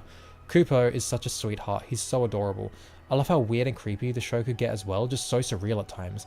And I like that the show doesn't really comment on it, just kind of rolls with it, taking itself seriously like that. The moments with Leo Johnson were genuinely terrifying though, more so than any other part of the show. Just because of like he's just a human and like he's a really fucked up sort of dude. Of course, there's a dip in quality in season 2, which feels kind of baffling to me. It's like in like the middle of season 2, there's a string of episodes where like the show's director didn't direct those episodes, and then the quality just fucking drops, and it's like none of this feels relevant to anything, and none of this feels worth my time in the slightest, and it's so weird that it happens, and but then it picks up at the end, so it's like whatever. Like there's so many plot threads that are completely irrelevant, and it feels like they are only happening because these characters were important previously. Yeah, like we're just following the what these characters are doing now just for the fuck of it. Once things start picking back up though, it's pretty good. Doesn't reach the levels of the first part of the series, but it's interesting and good. I wish all the series was able to spend more time developing the intricacies of this new mystery instead of focusing on irrelevant crap, because it was really going somewhere good. The final episode is amazing though, and the cliffhanger to leave it on was a fucking choice. Loved it. Though it still feels like there were unresolved plot points that were being introduced so late that it felt a little bit sloppy. Still great though, I'm really glad I watched this, yeah. Twin Peaks is like fucking built different. Jesus. There is, I didn't know about that either, about Alan Wake. I should check that out. Oh yeah, I still haven't looked at it yet. I only remembered it the other day. But yeah, like that's pretty cool, I think. I honestly think the 3D platforming genre stopped before it really stretched its wings, haven't really evolved past PS1 and 2, and I'm still waiting, you know. I want to get past this nostalgia era that we're in, where it's like, oh, we can make 3D platformers again because the AAA studios aren't doing that anymore, so let's just call back to the past. And it's like, No, like, that's cool, I guess, but please, I want to see innovation. I want to see new things for the genre. Like, there's so much we can do here, you know, and we haven't seen it yet. I just want something to be as cool as Jack 2. Is that so much to fucking ask? Anyway, Astrobot sucks. Yeah, season 2 got weird. Still haven't watched Firewalk with me. I guess I'll talk about that in a moment. As much as I like games like Ratchet and Jack, I do think the genre decided to evolve by changing the content instead of trying to build off the platforming aspect. Yeah, I guess, but it's like, I feel like, at least with Jack 2, like, all of the stuff that, like, it added was informed by platforming, physics, and gameplay, to a point where I feel like that's still wholeheartedly a 3D platformer. Ratchet 1 did that to some extent, but to a lesser extent than Jack 2, and then every other Ratchet game is just not doing that at all. So, yeah. Also Sly was also, like, really innovative, even though I don't really like them. Sly 2 and 3 were innovative at least. More games like that, please. Like, come on, I want cool narrative experiences in my Jumpy Wahoo games again, okay? Good thing I don't care about spoilers. I don't talk about it very much, so it's fine. Okay, next is Mad Max 2.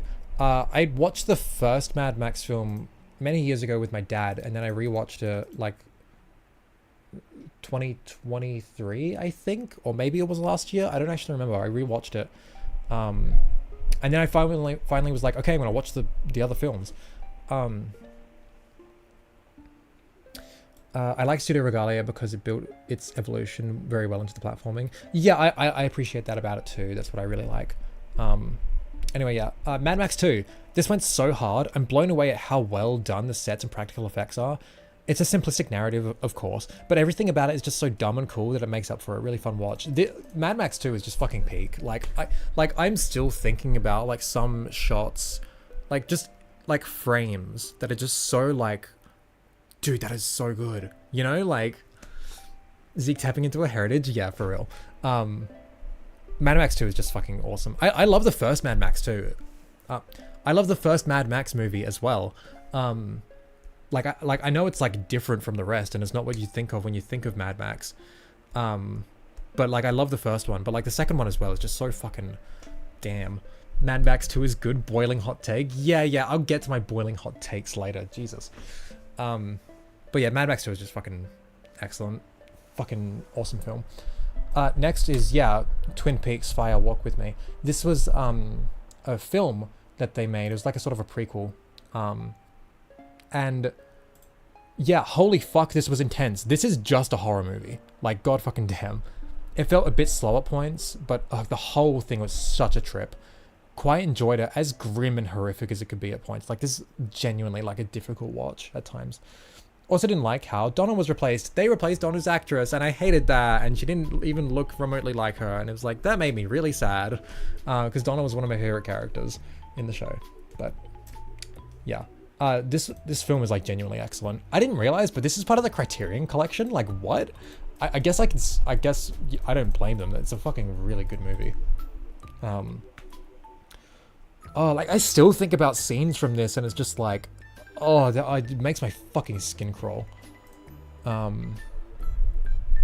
Yeah. Alright, next one. I own... Oh god, all my stuff is far back. I gotta reach.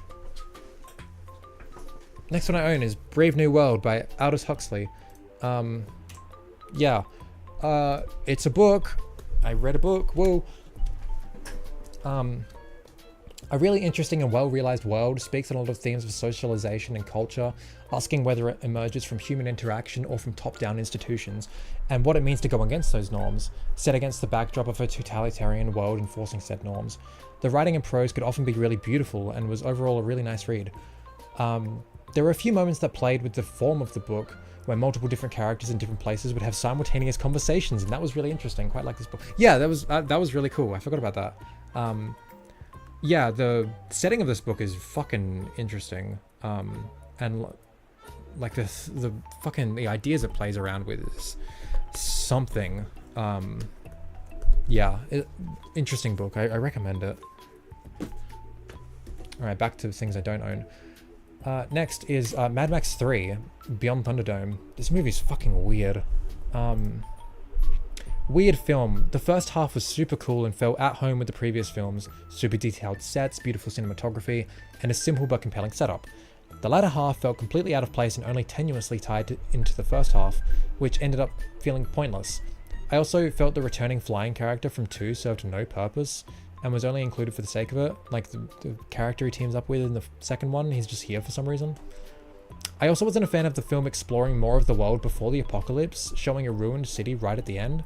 I would have preferred leaving that to be inferred, further making the inclusion of the kids to be a poor inclusion IMO.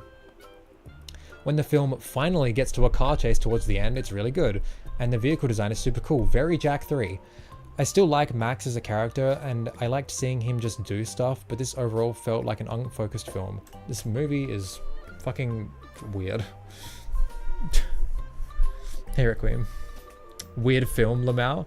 Thunderdome holds a special place in my heart for being the first Mad Max I ever watched. That's fair, but it's weird. I don't like it very much.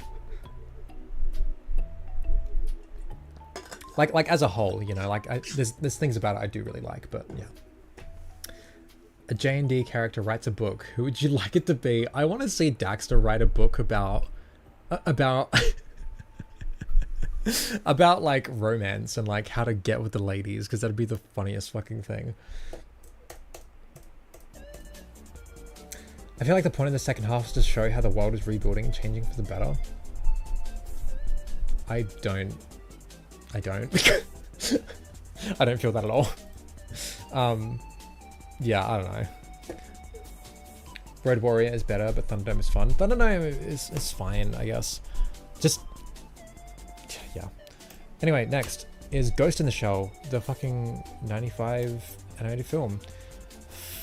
I have the manga on my shelf in like a hardcover. I started reading it earlier in the year, but didn't finish it. And I was just like, fuck, I'm just gonna watch the film. I know like they're very different, and the film skips a fuck ton of stuff, but fuck me, this is such a beautiful film. The art and animation is top-notch stuff. The soundtrack is so hauntingly beautiful, very Blade Runner, and the cinematography is just so inspired. It was a fun watch. The action was killer and the world was intriguing, but even knowing what little I knew from the manga, the world felt a little underdeveloped and the characters a bit one-note. Though I feel a rewatch would help me appreciate things a lot more. Yeah, yeah. Pretty much, that's all I gotta say, I guess. It was cool, and I liked it. But I want to watch it again, definitely. Okay, Blue, if you're still here, is my fucking boiling takes. Mad Max Fury Road. Man, I don't know. This movie did not feel like Mad Max even slightly. I guess I got the superficial stuff down, gruff protag, car chases in a desert, etc. But man, everything I appreciated in the original films just isn't here. Max isn't characterized like himself at all. Everything is covered in a sheen of post-processing so it doesn't feel as real and visceral as it did before. And it overall felt too corporate compared to the dingy, rough as guts and grounded feel of the originals. On its own merits though, the plot is nothing special, but the action was really well done and exciting, though I feel I need to watch it again to try appreciating it on its own merits without focusing so much on how it feels at odds with the older movies. Yeah, that's pretty much how I feel. Like, I just feel like this is Mad Max in name and superficiality alone. I feel like the finer details of like Max as a character and sort of like that sort of stuff just wasn't here. I don't know. I found it really fucking, I don't know, scolding take. Yeah, I guess. Oh, this fucking song is so dumb. No. Anyway, Fury Road is a good movie on its own standing, but compared to the GOAT that is Road Warrior, it's a bit flat. I get like the thing for me that I'm gonna skip this song because it's so fucking weird. Yeah, I think the thing for me that is like, I really appreciated how authentically Australian the first films felt. Like, not only in like its characters and its actors, but also in its environments. And yeah, Fury Road wasn't even shot in Australia. It was shot in Africa. I can't remember where exactly, but which like, I guess isn't like a huge deal, but like, I don't know, like I feel like something is lost there, you know, like, and it's weird because it's the same director as the originals, but it just feels so completely different. And again, like the original films, like they were born in an era where, like, you know, the Australian indie film scene was kind of booming, and Mad Max was the result of that. It was a really low budget, rough as guts action film that was punching way above its weight, and delivering like something that was really fucking cool and exciting. And then 2 just like amped that up even further, like, but was still like a small production, you know? They were making a lot with very little, and then come this one, this Fury Road is like millions and millions of dollars in budget. So there's just like, I don't know, you know? I don't know. It just didn't feel authentic like the originals. And I think that's what bugged me the most, especially because like Max just doesn't, it feels like a cardboard cutout. I think a lot of that is down to his performance. Fucking, what's his name again?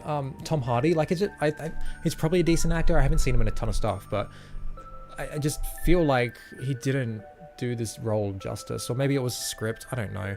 Just Max did not feel like himself, like, at all. So, I don't know. It was just kind of meh.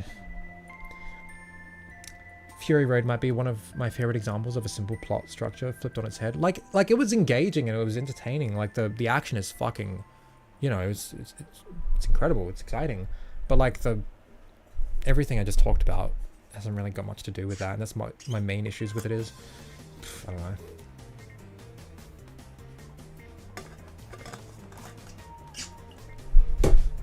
Anyway, next I own. We got book. This is Foreverism by Grafton Tanner. I recommend this to like everyone. I kind of just want to buy this for like everyone I know that thinks with their head about stuff, pretty much. It's like really cheap. It's like $15. It's about essentially the philosophy of nostalgia in a very specific sense. I talked a lot about this on stream a couple months ago when I read it. Maybe go watch that, I guess. Okay, not me then. Yeah, true. No, I'm joking. God fucking damn, I sped through this the day I got it. It's pretty short, but it's just so good. Really puts into succinct words a lot of gut feelings I've been having for a long time. Definitely gonna read through this again, take some notes and stuff. Really good to understand the ideas of play. Basically, talking about like the constant recycling of culture, and how nostalgia doesn't really exist anymore because we fucking killed it. Essentially, like, by having everything in the past ever present in the now, we have killed our ability to feel any sort of longing for a time past. Is essentially like what it talks about, and it talks about this in a lot of different ways when it comes to not only like our literal memories, but also like, you know, film and art, but also like in politics and how that manifests. And it's a good book. Fucking read it. Go read it. Go read it, please. Yeah. Okay. Next is Total Recall. I didn't know this. This is based off a short story by Philip K. Dick.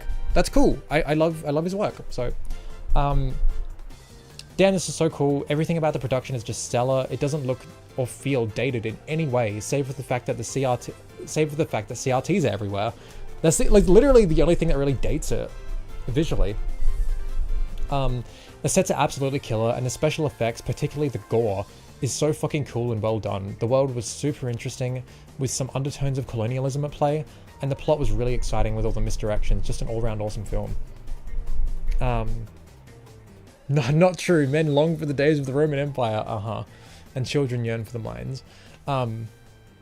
Yeah, Total Recall is such a fun film. Like, holy shit, I loved it a lot. I wanna watch it again. It's just fucking, it's awesome. Yeah, more of that, please. Next is one I do own. It's Little Big Planet. Little Big Planet. I got Little Big Planet. I finally finished it. I only grew up with the second game. And then I started playing this like early in the year, and then I was like, I gotta finish this. So I finally finished it a few months ago. Yeah, finally got around to beating this. Such a unique, quirky little thing. It's so cool. Had fun initially with customizing my character and my pod. Didn't really do any creative stuff like the moon. I've already done a bunch of that in my time on like Little Big Planet 2 and the PSP game.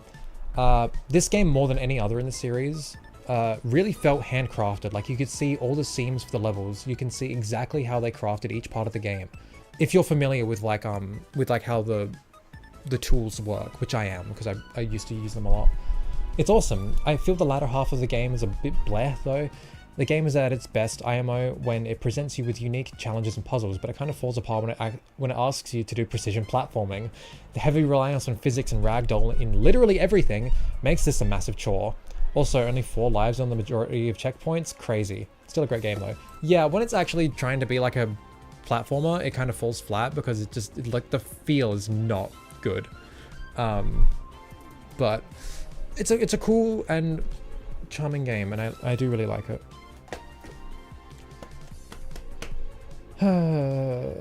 Total Recall, more like Total Boredom. Hi, Notorious. I liked how the script had Quaid as white collar, but when Arnie was cast, he suggested changing him to blue collar construction since he had experience with that, and that fits better too. I think. Like, I didn't know that actually. That's really cool. OVP, yeah. I agree with the platforming. Why it never really clicked with me. That's fair. PSP version of LBP is lit. Absolutely, yeah. I played the fuck out of that. I still have my old saves and my old levels that I made on that. They're not very good. LBP single player was the worst part of it. I guess, but I don't think it's bad. I just think when the game is focusing purely on platforming is when it's showing its weakness. But when it's focusing more on puzzle solving, and playing with the physics and stuff, that's when I think it's really fun. Like even in the single player. Yeah, anyway. Next is one I do own. Whoa. Because, again, this was the year I was finally getting into Propaganda. Because, okay, up until this year, I had listened to the first 4 albums. I started listening to them the tail end of 2020. And I really wanted to take my time with each of their albums. I started with their second one, which is still one of my favorites. Then I listened to the first one, and it's fine. I don't like it a whole lot, but it's whatever. And then the third album is fucking incredible. I spent a lot of time with that, and then I started listening to their 4th album. I was like, this is good, I guess, but it didn't click with me a whole lot, and I spent maybe a year not even continuing to listen to their albums. But then this year, when I finally listened to Supporting Cast, I fucking loved it. And then I went back to their 4th one, Potemkin City Limits, and then ended up loving it a lot as well. And then we got to Failed States. What a fucking album. I initially, this was another one where I was like, I'm not sure I'm feeling this, at least compared to the previous ones.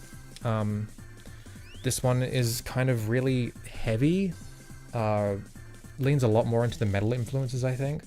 But like, holy shit, the songwriting on display here, like, god damn, it is fucking incredible. Let me show you this is the remaster I've got here, but it's fine.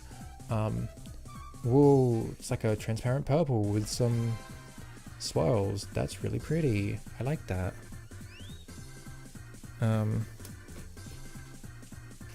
Yeah, it's you know, it's really tough trying to think like, oh, what order would I rank Propaganda's discography? Like I've got like a couple like easy ones where it's like, I think Today's Empires is my favorite, the first album was my least favorite, and then everything in between is like, fuck, where do these go? Also, check out this back cover art, like, damn. That's so fucking cool.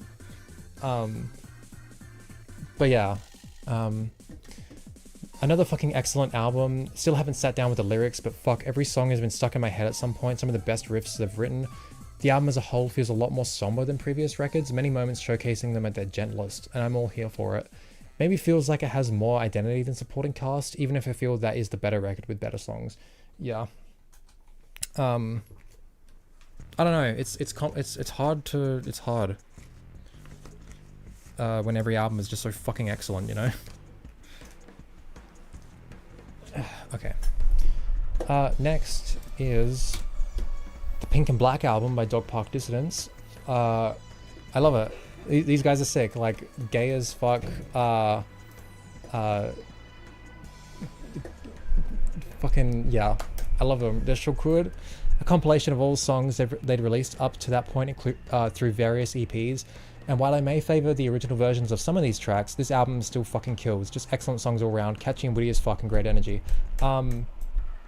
With such bangers as Queer as in Fuck You, Rainbow Drones with Lesbian Pilots. I'm blanking on some of the song titles now, but like these guys are just fucking awesome and I love them. Musically, they're fine. Not the best thing in the world. But yeah, really catchy stuff. God, okay. Next is Perfect Blue. Holy shit, this fucking film. Okay, don't listen to what I'm about to say if you haven't seen it. Go into it completely blind. I'm gonna... When you see the next thing, the next picture on screen, you can unmute my stream. The biggest headfuck of a viewing experience I've ever had. Holy shit, this was excellent. Probably one of my new favorites. Extremely uncomfortable to watch at times. Extremely beautiful at times. An expertly crafted film that had me losing my fucking mind at every turn. I legit almost started crying because it was so intense and disorientating.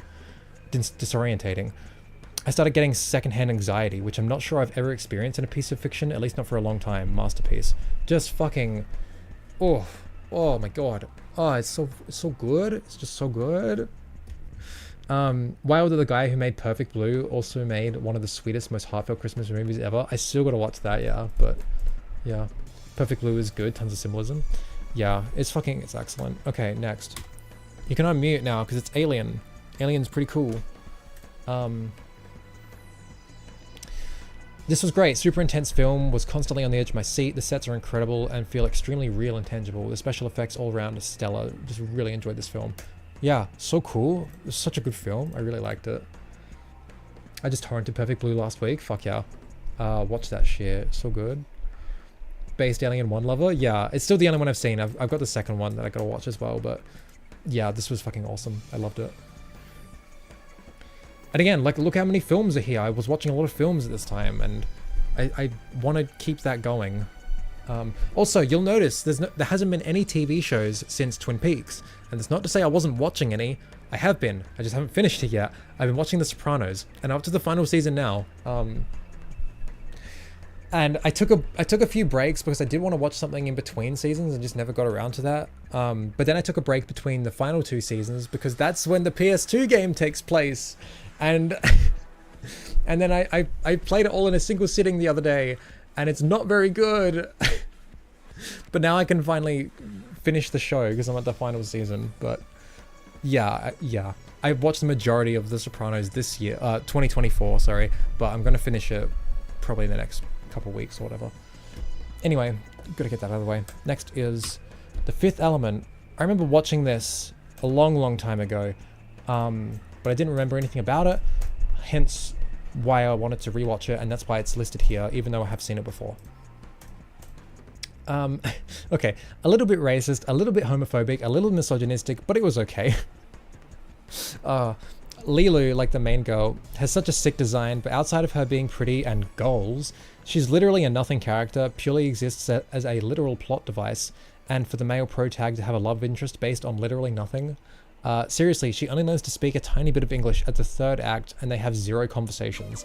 She quite literally falls out of the sky into his life after he was complaining about wanting to find the perfect woman, Blair. Just kinda lazy and typical. In fact, the movie's problematic elements don't feel malicious or anything, just very typical and tiresome. The film itself is okay. The sets and props are good, the character design and costuming is mostly pretty cool, the action is decent, the plot was at least somewhat compelling to follow. The world presented does feel incredibly undercooked. Like, there was little consideration for what the future would really look like, and kinda just did today's world, but more high-tech. Even though it hints at more dystopian elements, like Zorg seemingly having some sort of control over the police. I don't know, I just feel like they could have done more with the setting, because as is, it just feels like the story could have taken place in the present. I don't know, it was fine though, I guess. Lilu has cool hair, and the soundtrack at times is fire. Yeah. Didn't know you watched Fifth Element. Yeah, I think it's cool, but... yeah. I do like it, but, yeah. Came back a bit late, let's catch up. It's fine. Maybe I'm confusing movies? Maybe? If I remember, it's the same director who did Lucy, which I remember really liking when I was younger. I'd be interested in revisiting that. I know like the whole like premise is bullshit. Like, oh, you only use 10% of your brain. What if you could use all of it? Like, I know that's bullshit, but for like a sci-fi action movie, like, I don't know. The Fifth Element isn't supposed to be dystopian, to be honest. It's kind of its own thing. No, I know, but like there's like sort of hints of it with like how the police are like used in the film, and like the terrorist groups and stuff. Like there's like hints of stuff there, but also like I feel like there was some economic things that it was hinting at, but didn't like really do anything with. I can't remember exactly. I know it's not supposed to be dystopian, but like it hints to it a little bit. I think my main problem was like, you know, we're in the future, and there's all this cool new stuff, but the film doesn't actually comment on any of it, or like its place in this world, or the implications, or what led to this, like nothing like that. It's just, it's today, but we have flying cars now, and there's aliens, I guess. That's kind of it. I don't know. Maybe I'm just spoiled by Blade Runner, I guess. I don't fucking know. It was a fun film, but you know, yeah. Checked, and yeah, he started writing it at 16. What, the Fifth Element? Damn, okay. I guess that makes sense.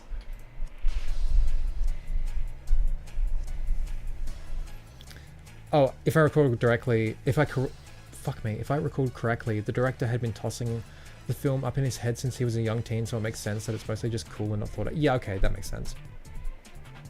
I mean, I grew up with both these films, I don't know. Yeah, okay. I didn't grow up with either of them, I saw them both as an adult. Surely you can see that Blade Runner is a bit more thought out, right? I don't know. Like, I don't even have a problem with, like, you know, film having a simplistic setting. I just feel like it should have... I don't know. There were things that I was kind of hinting at, but it didn't... I don't know. It's a fine movie. It's fine. Anyway, next is a movie I did really like, actually. It's Darkman. Fucking this film is so fucking funny. Like, super cool film. If I didn't already know this was a Sam Raimi film, I would have been able to pick it a mile away. It's dripping in his style. Really fun story, great special effects, wild cinematography, and super campy. Ending was perfect, really loved it. This film was so fucking fun. Like, I'm not even like a huge fan of like Evil Dead 2, which is like, you know, like the big Raimi film. But like, I just like everything about this movie is just so fucking good. I loved it. Oh, God, we're nearly there. I swear to God, we're nearly there. We got like less than 20 things to go. And we're only 2 hours in. Look at us. Look at us. Like, I think, all right, we're doing all right. Fun challenge. Don't say like for the next 5 minutes. I'm stupid and gay, all right? I can't. Also, when I'm reading stuff, I don't tend to use it a whole lot. I don't think. At least when I'm got actual thoughts to give on it, instead of just, here's what I thought, but like I've actually got something to say. I don't know. Blade Runner is based on the most philosophically deep science fiction book of the 20th century. The Fifth Element is just quirky. I don't disagree. I just... not even saying it's bad for being simplistic or quirky. I just feel like it could have been more. I'm unsure what necessitated this setting, is what I guess I'm saying. It could have been set in the modern era, I guess, with like some slight tweaks to the plot, and that would have been, it would have been the same movie, you know, just not as like it wouldn't have the same aesthetic, which I guess is like part of the thing that makes it so cool. I don't know, it's fine. It's fine. I like it. It's just nothing excellent or whatever. Next is a video game. It's Brave Fencer Musashi on PS1. This was super fun. I really loved the setup of the game, having a small village as a central hub, and putting the pieces together as you progress to figure out where to go to and what to do next. There were a handful of times I needed a guide, but it was mostly pretty good at hinting at what you were meant to do next. The story was not mind-blowing, but it was super fun, and the script was really funny at times, mostly probably unintentional. The same with the voice acting. The gameplay itself was good. The platforming was simple but fun, though there were some frustrations due to the controls at times. The combat was pretty simplistic, but there was a decent puzzle-solving element to it, with different enemy types assimilating their powers, the different elemental powers, etc. Music was also great, typical Square. Just overall a really charming and fun time, really enjoyed it. I love this game's like setup, how it's like you have like a little village as your hub, and there's like little stores to go to buy, like, get gear and stuff, and you talk to all of the NPCs like they're all characters, and you talk to them about like everything that's going on, and sometimes the village gets attacked and you need to save it, and it's really cool, and it's really charming and really like cozy, for lack of a better term. And then, like, you know, you go out to the outer levels to like figure out where to go, what to do, how to progress, and it's really fun. It's really cool, and I really liked my time with it. And it's got like a cool day-night system, and like this game is so cool. I'm really glad I played it. Yeah. I think it avoids being weirdo conspiracy brained by being in the future. I mean, it's literally Ancient Aliens meets Battlestar Galactica. I guess, I don't know. I'm not gonna, I think I've said all I can say about it. I still like the movie. Yeah. Anyway, Brave Fencer Musashi is really fun, and I'm glad I played it. The ending level though was fucking hard as balls for no reason. I have no idea why. But yeah. Next, I own. Whoa. God damn it. Everything is... Oh no, I dropped it. Hold on.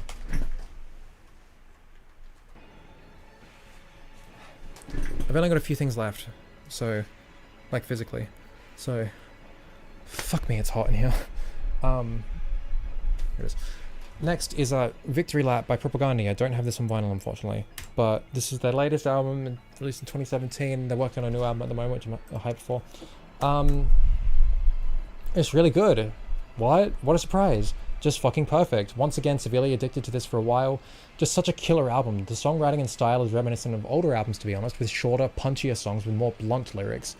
It feels like If Less Talk, their second album, was written 20 years later, with everything the band has learned during that time. Not so much in terms of topics though, albums have different topics. Pretty much every track is a fucking banger, Lower Order and Zookosis being my favourites, as they're some of the most emotional tracks from the band and are extremely powerful. Fucking love it.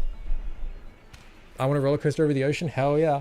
Yeah, this album is so good. It's so good. It's so good. It's so good. Please. It's so fucking, I love it so much. It's so fucking good. Why is this band like the best band in the fucking world, you know? I don't understand. Anyway, next. Oh, right. Next is Logan. I'm not even like a huge like comic fan or superhero movie fan or X-Men fan, but holy shit. God, this was beautiful yet gut-wrenching. I really love the whole premise, how it assumes prior knowledge of this universe and characters to build off them. The setup is interesting and engaging, the performances are incredible, the action is stellar. There's also some really striking and beautiful shots throughout, and the score is so sick. Just a really well-made film. I love the fact that it barely feels like a superhero film as well. It shifts its priorities elsewhere, while the cape shit serves mostly as context. Sorry. The whole thing is kind of harrowing, dealing with the realities of a changed world, dealing with loss and the loss of hope, with aging and the realities of it, all the while trying to hold on to what little you have left. The whole thing is just so fucking brutal. I felt like on the verge of tears for pretty much the whole second half of the film. All the pieces just started to click, and it felt tangible just how beat down and unfair Logan and Xavier's lives were. The ending was obviously hopeful, with all the mutant children escaping to potentially start new lives and be free and happy, but it didn't soften the gut punch of an ending for Logan. I cried a little. I really loved this. Yeah, fuck. Like, I did grow up watching some of those early X-Men films, and I knew a bit about like Wolverine as a character and stuff. So I wasn't like a total outsider when watching this. So I had some sort of connection, but like, fuck. God, this was just something else. Like, holy shit. Yeah, and I just love the fact that it doesn't even feel like a superhero movie, you know? Like, that's what I feel like is the best part of it. Like, why it works so well. Because it doesn't even feel like what it is. But, like, it's barely even a superhero film. Like, it really only is because these are comic book characters from superhero comics. Like, everything about it is just not that, you know? Like, God. It's fucking excellent. I really loved it. And it made me want to go back and watch the older films. X-Men 2000. I hadn't seen this in years. Surprising how well it held up. Not perfect. Things just kind of started happening towards the midpoint. But I felt like it was a good intro to this world. And also just felt really well made and lived in. The costuming and makeup was stellar. Oh my god, at least for the blue girl. I can't remember her name. Action was good. Story was good. Really solid overall. And then the second one I never watched as a kid. I watched the third one. That wasn't very good. I didn't even like it as a kid. But in the second one, X2, about as good as the first one for all the same reasons. Still a good time, nothing mind-blowing. Yeah, they're fine. Spider-Man were clearly the much better, like, superhero films of that era, but X-Men was fine. I can definitely see, like, the queer parallels, or, like, the, you know, the marginalized messaging of these films, like, very clearly. Which is pretty cool. It's cool. The IMAX poster for it is so good. Heavy nods to the moody westerns that inspired it. Sending it to Discord. Oh, yo, that's really cool. Hold on, let me save that.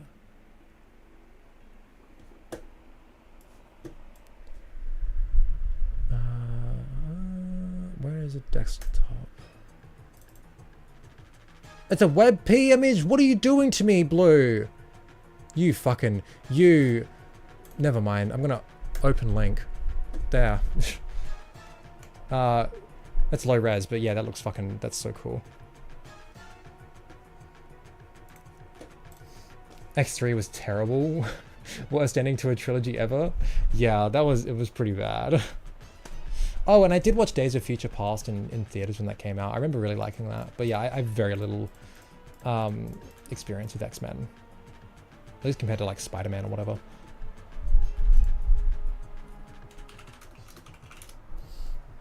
Yeah. Thought it was PNG when I copied. Disappointing. What can I say? Anyway, yeah, X-Men stuff. That's cool, I guess. Next is... Oh, X-Men X2, right. And then next is Kim's video. This is a really weird and cool documentary about a video rental store in New York in like the 90s and early 2000s, I think. That was just like super expansive. Like they had so many fucking tapes, like thousands of them, right? Not just of like, you know, commercially released movies, but also like bootlegs of like weird stuff. Just like literally anything you could imagine, they had it. And some of these were like the only things of their kind, and you could just like rent them. And the story of like that video rental shop, and then what happened to the collection and all of that stuff. Super fascinating watch. Just learning that a place like this once existed is super cool. Makes me wish I could have seen it, and that places like this were still viable to exist. Brings into question a lot of our relationships to media and the communities that surrounds them. The film itself was really cool, a lot of twists and turns. The tone of it was super odd, really cool. I really recommend watching it. It's really fucking, it's cool. What happens to the collection? You'll just have to watch and find out, or read a Wikipedia article, because it's a real thing that happened. Yeah. Yeah, anyway. Next is Easy A. This Emma Stone film. I think I've seen this before. I think I watched it with my ex. But I had it downloaded. I was like, fuck it, I need something easy to watch. Haha. Emma Stone is cool and pretty, and I like her clothes. Movie's fine. It's funny and entertaining. Easy thing to sit through and turn off your brain. Pretty archetypical movie. Yeah, it's fine. It's whatever. Yeah. Moving on. Hey, oh, I do own this. I own this. It's Ape Escape. It's Ape Escape on PS1. That's not what that says. That doesn't say Ape Escape, and I'm too stupid to try and read that right now, but it's Ape Escape. I didn't play this on this copy because I bought this and the fucking, the cover was broken, and the disc was scratched as fuck. Even though the seller said, oh, really good condition. It's not really good condition. So I played it on my X-Station PS1. And I don't regret it because I played the American version instead of the European version. Yeah, Ape Escape, super based. Fucking love this game. Was such a banger. Everything about it is just so cool. The vibe and soundtrack and art style are just so cool. The premise alone is so wacky and fun. Everything about this game is fun. The controls, though, honestly, took a little bit to get used to, but once I was accustomed to it, it felt difficult going back to standard control schemes. I ended up missing how this game controls. It feels much better than you'd think. And I just adore the creativity on display with all the different gadgets and how they control. Great game, holy shit. Like, I was playing this for a long time, and then I was like, okay, I'm gonna like go back and play like this Ratchet and Clank game that I was playing at the time, was Nexus. And then I was like playing, I'm like, why aren't the buttons doing what I want? I was trying to jump with L1. I'm like, wait a sec, that's not how this game works. And I'm like, oh, I don't like this anymore. I like Ape Escape's control scheme. It was so weird. It's just, like, for those who don't know, Ape Escape was the first game to require a dual analog controller to play. Like, it took full advantage of the first DualShock when that released. Like you would use, like, the analog sticks in really creative and unique ways. Like, that's how you would interface with the gadgets. You wouldn't just press a button and something would happen. You'd have to, like, make it happen through, like stick inputs, sort of similar to how Skate controls, like, years later. Yeah. It's a cool fucking game, and I love it. It's really cool. My favorite Metal Gear game. Yeah. I feel like Easy A was kind of up its own, I guess. I mean, it's just like a cheesy chick flick. Like, it's whatever. I don't know. I liked it. It's whatever. Yeah. I grew up with a party game with the apes, Monkey Mania. Yeah, I'd never played any Ape Escape games. So, yeah, it was really fucking fun to play. Okay, next, we're gonna talk about the game that we've been listening to the soundtrack of this whole time. It's a game that I don't think anyone would enjoy if I recommended it. But it's a game I loved so fucking much that I bought a physical copy of it. This is the Japanese version. This is Dual Hearts. I don't know where to fucking begin with this. I mean, I guess I can just read my notes. I'll just read my notes. Otherwise, I'll just fucking... Oh my god, okay. Was not expecting to love this game as much as I did. It started off pretty slow, kind of by the numbers, pretty jank, but there was some intrigue, and the gameplay was easy enough so the jank didn't really get in the way. I ended up binging nearly the whole story in a single 11-hour session, then spent another 10-hour session going for 100%. It's just a really fucking fun romp, a totally unique 3D platformer, but not really, collectathon, but not really, action JRPG, but not really, such a weird blend of gameplay styles and tropes, but it just fucking works. So funny to me that I didn't realize it was made by the same people who made Alundra, because it's so obvious to me now. Alundra was a game I played back in 2023, and it was like a PS1 Zelda sort of style action RPG that I adored, and I loved it, and I didn't realize it was by the same people. But now it makes a lot of sense to me. There's a lot of similarities, parallels. Yeah, there's such obvious parallels. I think I might like this more in some aspects, though. I think it spoke to me much more. And yeah, here I write. I originally wrote out a really long thing on some specifics of the plot and the ways in which the game delivered them, which made them impactful, but it all got lost because Google Docs didn't save my work. Yeah, I wrote like a really long thing, and then Google Docs fucked up, and I lost it all. And I didn't feel like rewriting it. But like, I also don't feel like I need to rewrite it. These moments are just so lodged into my brain. I literally cannot stop thinking about them. And the specific ways they impacted me and worked so well. I just think, I don't think I can forget, especially the ending. I can't stop thinking about this game. Just everything about it. It's so me. It's so Zeke coded. I just love it so much. But it's also a game that I just cannot recommend. Like, I know for a fact that no one would like this if I told them to play it. There's just no way anyone would see what I see in it, or be able to look past the surface elements that are kind of weird or jank or whatever. Honestly, I kind of might be okay with that though. This can be my own little weird gem that's just for me. I love this game a lot. Like, I kind of put this game in a similar category as I put Dark Cloud, where it's like, it's this obscure early 3D action RPG sort of game.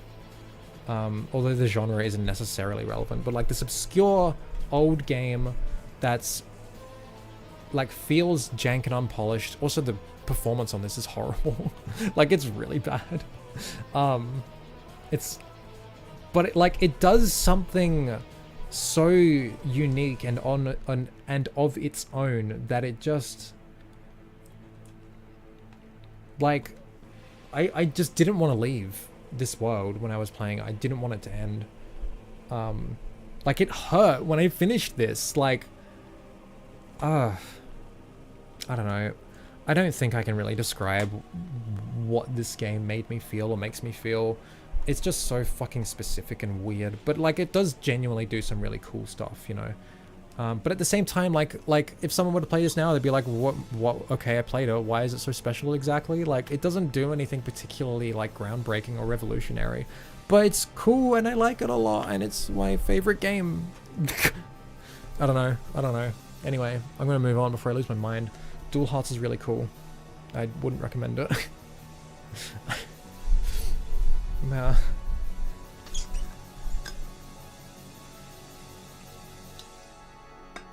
Is it called Dual Hearts because you need 2 hearts to handle it? I honestly don't even know. The Blob is another good game. I like that one a lot. I do recommend that one though. Okay, we're nearly done. We've only got less than 10 left. Let's go. Next is Kiki's Delivery Service. God, what a fucking... This was really cute. I'm loving Ghibli's movies more and more, and this was such a fun ride. It's so beautiful too. Like, these films are so well made. The latter half felt a bit odd. I don't know. I just like how Gigi just leaves the plot for the rest of the movie. Barely even got a reunion after Kiki gets her magic back. And the film ends rather abruptly after she saves her friend. But I don't know, that's pretty minor. I just really love the characters and their interactions and how cozy it all feels. And Kiki is super adorable. Great vibes all around. I really like this movie. I really thought it was really cute. And I enjoyed it a lot. Moving on. Next is Johnny Mnemonic.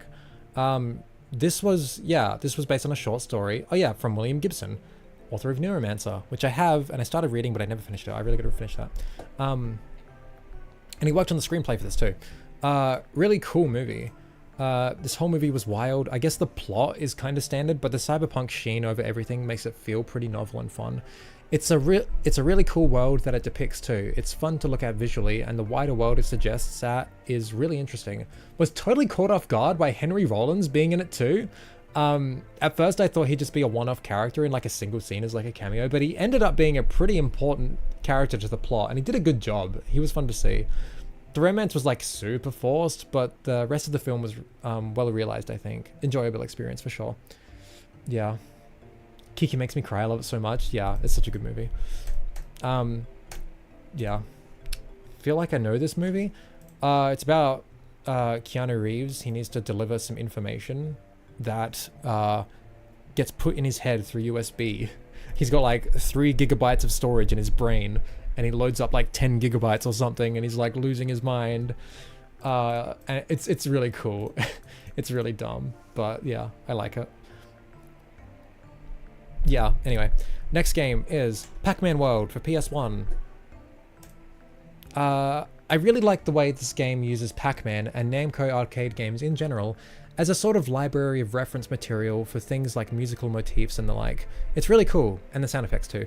The game itself is like fine. The platforming is fun enough. I like the ways the moves are built upon, and the stages ramp up in challenge. They get a lot of what's a really basic moveset.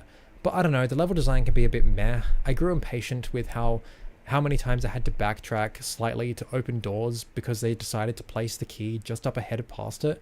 It became really predictable and just felt like it was wasting my time. I was also not a huge fan of how ridiculously hard the boss fights were for no reason. Like, was this necessary? It comes out of nowhere too. Also, the second to last set of stages were by far the hardest. Long strings of intense platforming gauntlets back to back with no checkpoints, and then the last stages were a cakewalk. The difficulty balancing felt really off. But I don't know, the game was fine, the optional mazes were neat, but didn't leave me wanting a whole lot more. I'll check out the sequels, but this didn't blow my mind or anything. It's fine. Yeah, it's good. This movie is like taking up some bandwidth in my head. Yeah. Henry Rollins is such a Chad. Yeah, like, I don't, like, it's so funny that he's just in the movie as like a dude, and like he does a good job too, you know? Like, he's a decent actor, and I just recently rewatched a movie he did in 2015 called He Never Died. Holy fuck, that movie is so good. He's just excellent in it. Seriously, I recommend that. He Never Died. Excellent film. Like, really, like, funny. Like, in, like, how dry the humor is. Like, it's not a comedy by any means. But it's also kind of dark as well. Like, it's really cool. I recommend that a lot. Yeah, that's Pac-Man World. It's whatever. Next is an indie game called Winter Bunny 444. I love these drawings that are in the game. Like, they're so fucking pretty. Like, god fucking damn. Okay. This was a game that my partner just randomly found because she was in a friend's server and someone had a Kuromi avatar, and so she clicked on that avatar and it's like, oh, they have an itch page. So we played her game. I don't know. So yeah, we played it together and it's cool. Really moody and charming little game that's really chill. The environment and atmosphere are really nice to sink into, with excellent shading and lighting that makes each area feel its own. The light narrative was really sweet, and honestly really loved how disorienting it felt at times, unsure of what's actually real. The ending was fittingly sad, but then the true ending was actually so sweet. I just love the aesthetic and style of the whole thing, environments, characters, UI, music. It was really cool. Gameplay is super simplistic, just some very light exploration and puzzle solving. But I love that sort of thing when it suits the experience, and this certainly did. There were some issues with performance and screen shaking, but it's minor and easily ignored. Show the thing in DMs. Show the... What am I showing? Oh, you sent something to me. Oh, yeah. Yeah, my partner ended up, like, you know, we played the game and then she's like, hey, I liked your game. And now they're, like, kind of good friends now. And yeah, she got sent, like, a little drawing from the creator.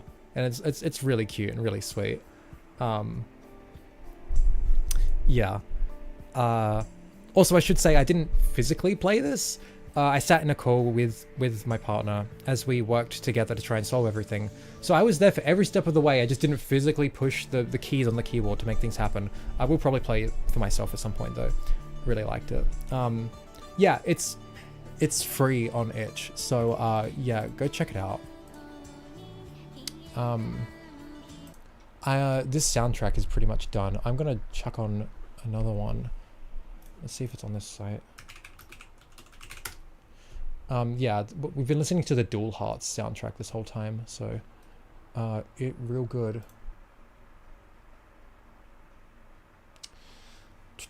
One sec, I have one in mind.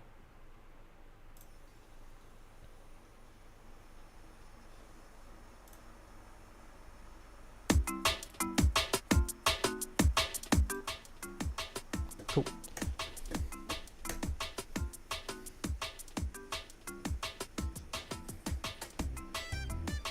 You know what I said? What did you say? I'm sorry, I might have missed something. Or not. This is the Ape Escape soundtrack, by the way. Yeah, Winter Bunny is really cool. If you're into, like, indie, low poly, queer sort of little things, it's really cool. Next. Okay, here's The Time Machine, the film from 1960. This poster goes really hard, actually. What am I deleting my comment? Oh, is there something to do with the R34 stream? I'm sorry. Anyway, I wrote a fucking novel about this. Because I watched it So I watched this when I was a kid, and I really liked it. But then I read the book. I read the book earlier this year, and I loved it a lot. And I was like, okay, now I have context. Now I'm gonna watch the film again, see how it compares. Holy fuck. Okay, first word. Damn it. So I watched this as a kid and really liked it. I read the book earlier this year after not having seen the film in years and loved it. So now watching this again with proper context in mind, this was honestly kinda lame. Not only did it remove some of the weirder elements of the plot, it also fundamentally changed the topic of the commentary. I can probably understand the reasons for all this, but it doesn't change the fact that it was done and I wasn't a fan. Shut the fuck up, you. You want to talk? First of all, the Eloi were originally these weird human-like creatures that were much shorter and couldn't understand English. In the film, they're now just regular-ass humans who can speak and understand English, but are different in their values, ways of understanding concepts, and the fact that they are conditioned to give themselves over to the Morlocks when signaled. This feels really weird to think about. How have humans not evolved in over 800,000 years, and English still exists just as it did in 1899? It's really dumb. Oh, just said Winter Bunny sounds like the name of an only maybe because of this word fans model. Oh, I see. Well, I don't know. Speaking of, they changed the relationship between the Eloi and Morlocks. In the book, the Morlocks came to the surface at night to steal the Eloi and eat them. They were preyed upon, not treated as like the Eloi were preyed upon, not treated as purely livestock in the film. I guess this isn't that bad, it still works, but this change is at odds with the original political undertones of the book, that the evolution of humans was that of a class divide, which led to the Eloi and Morlocks being the way they are. That being the Morlocks were the working class and take revenge on the bourgeoisie, the Eloi, by eating them. They're literally eating the rich. Whereas like in the film, it's just like they have like a hideout, and they make an alarm go off, and then all the Eloi just like, oh, okay, we're gonna walk there now. Like mind turns off and they walk towards their doom. It's kind of dumb. All of this subtext is stripped from the story in favor of a message that I guess is more relevant to the period the film was made, but even then that message is handled so poorly. The film released in 1960, so I imagine a film being sympathetic to socialist messages wasn't exactly desirable. So instead the film is on man's eternal struggle with war, which again was more relevant at the time. This shift in focus does give us the best moment in the film, which the book obviously wasn't able to do considering the time it was published. There's an extended scene when the main character first time travels where he slowly sees civilization shift through the decades, and it reflects what happened in real life. The film had 65 years of knowledge in hindsight, so why not draw upon it? And what was the most influential events that happened in those years? The Great Wars. And it's a really cool sequence, seeing the sets and costumes change and seeing his reaction to it all. And the special effects in this part, by the way, are really, really cool. It mirrors how I think a lot of us would react and feel if we traveled through time like that. Like the fact that like, he keeps like looking and is like, oh, really curious, and like, oh wait, something's really changed now. I want to stop and I want to go explore for a little bit, talk to some people, understand what's going on and stuff. Like, I think all of us would kind of do that, right? Even has some catastrophic events that take place while he's going through it all, which is really cool. It's later revealed that war eventually became so bad that the planet's oxygen ran out, and humanity was split into people who fled beneath the surface for a chance to survive, and those who stayed above and took their chances, thus giving us the Eloi and the Morlocks. So like, this works, I guess, but not only do I think the book's messaging was better and more clever, this anti-war message is just really simplistic. It's this doomeristic view that humanity is just doomed to wipe itself out with no real exploration as to the cause of this, what supposedly drives humanity to this inevitability, or any thoughts or critique on how humanity could combat this. Just a blanket, war is bad and humanity can't escape war. But the film doesn't even really commit to this message. When George encounters the Eloi and discover they're a peaceful society who live absent of suffering or conflict, aside from the Morlocks, which he doesn't know about yet, he flips the fuck out at them because they don't have appreciation for higher forms of thinking or the arts like the people of his time did. You'd think he'd at least be happy that 800,000 years in the future, humanity was finally rid of their, according to him and the film, insatiable need for war and conflict, but no. I don't remember exactly, but I think in the book he was more indifferent to this. I think he recognized this apparent trade-off, like of, oh, we don't have like higher forms of like philosophy and art, but you know, humanity lives without suffering now. That's pretty cool. I think that was kind of how his reaction in the book, but I gotta revisit it. Then later, towards the climax of the story, when he's in the Morlock's lair, trying to rescue everyone, he's fighting with the Morlocks and essentially teaches the Eloi how to fight and be violent. And this is seen as a positive by the film. It just goes completely against what the film has been trying to say. He teaches this peaceful race how to be violent in this anti-war movie, and it's seen as like, oh yeah, finally, oh, things are going right. Fuck. That's so dumb. It also excluded my favorite moment from the book, where he goes further millions of years into the future and all the existentialism that brought with it, though I understand why they probably didn't want to do that though. All that aside, it was still a decently fun watch if you turn your brain off. Performances are good, sets and special effects are really well done, with some really neat stop motion sequences and miniature sets being utilized to great effect. Though its low budget could be felt at times, particularly the set and backgrounds for the Morlock's lair. Also, this does that weird thing where all women, including the Eloi, are dolled up in perfect makeup. Like, yeah, sure, this species of human who wouldn't have a conception of what makeup is or the baggage of 19th or 20th century beauty standards. Just so silly, I can't even be mad. Gender norms are such a goober. Film was fine, book was great, yeah. There's a lot there. Fuck. Oh, hi. Winter Budding developer here. Sorry I missed that segment. Oh, that's okay. Hi. I know your name. I'm not sure if you'd be fine with me saying it on stream though, but yeah, hi. Oh, Anna already said it. Hi, Rosario. Yeah, no, I really liked Winter Bunny. I thought it was really cool, and like, just God, I love this art, you know, like the style of it. It just, you know, damn. Yeah, cool game. I liked it. Good job. Sounds like Fallout? Yeah, it kind of does. Like, you know, bad Fallout, I guess. Thank you. You're welcome. Also, Rosario is a cool name. Rosario Vampire is one of my favorite mangas.